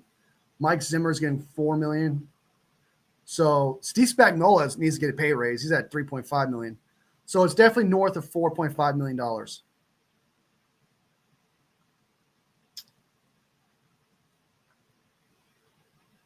So, and it's probably $6 million. It's probably $6 million. I'm sure. Kelly on offense only can be decent. I agree. It can be. I mean, now that he's not the head coach, he doesn't force the hurry up offense, and he could just be like a game calling plays. It could be good. It could be good, but it's just funny to see him back in the league, though. It was hard to find gum here in Seattle when Pete was coaching. By stocking gum, I don't Saleh's contract has been released. Yeah, it hasn't been released yet. They usually don't release coordinator numbers. I know that it's 4.5 right now for Vic Fangio, and he's doing phenomenal. He's the best defensive coordinator right now for the Eagles. Obviously in the Super Bowl, doing really well. Based on chewing alone, I think Mandy on the internet is secretly his son. Yeah, Mandy show. I like it. He's good. Mandy's funny. He's quality content for sure. I'm betting around 5.5. Yeah, it's got to be somewhere on that. I'll say $6 million. I'll say he matches Chip Kelly in defensive coordinator money. I'll say he matches him. So either way, that's a steal in my opinion to get a guy like that. All right, guys, that is the show. 2 hours and 46 minutes of fucking conversation. Having a great time. I still haven't eaten yet. I'm fucking hungry as fuck. We had some great conversations. We talked about Myles Garrett. Please manifest it. Please happen. We talked about Myles Garrett. We talked about Brock Purdy. We talked about who we should draft. We talked about Chip Kelly, obviously. We talked about Eric Armstead. We talked about a lot of shit today. We got all the news out of the way, in my opinion.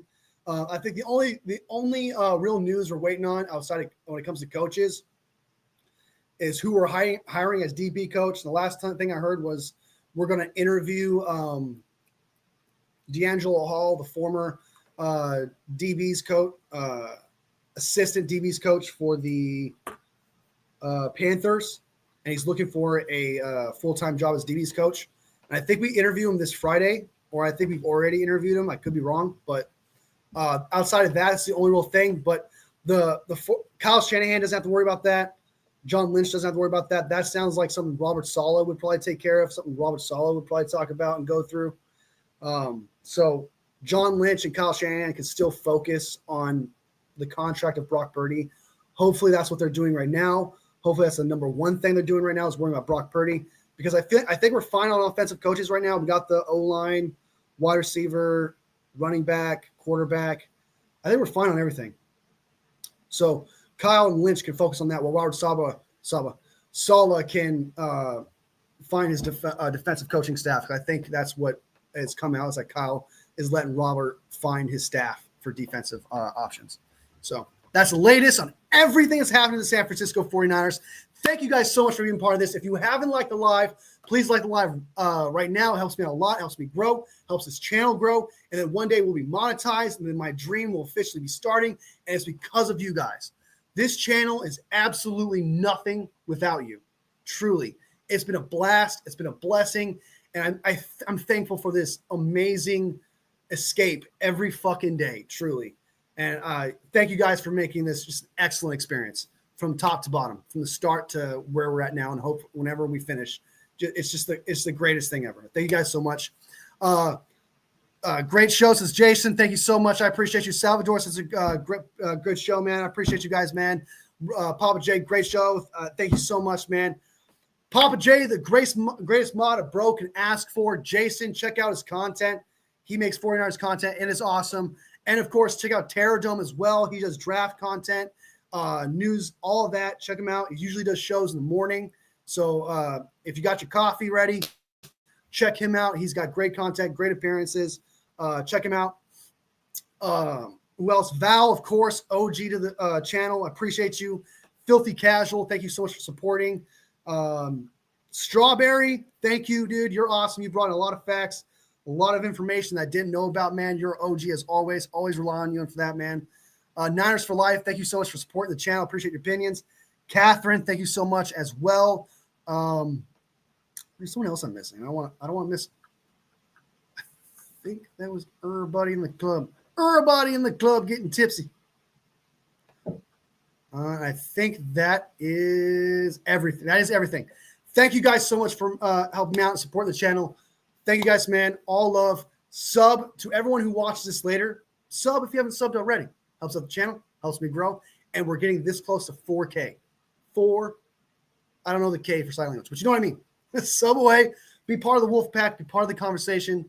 Love you guys. Thank you guys so much. To everyone who watches this later, of course, again, like the live if you haven't liked the live already, because every single live makes my 49ers heart grow from here to here. All love, fam. Bang, bang, Niner gang. I'll see you next video. Bang, bang, Niner gang, baby.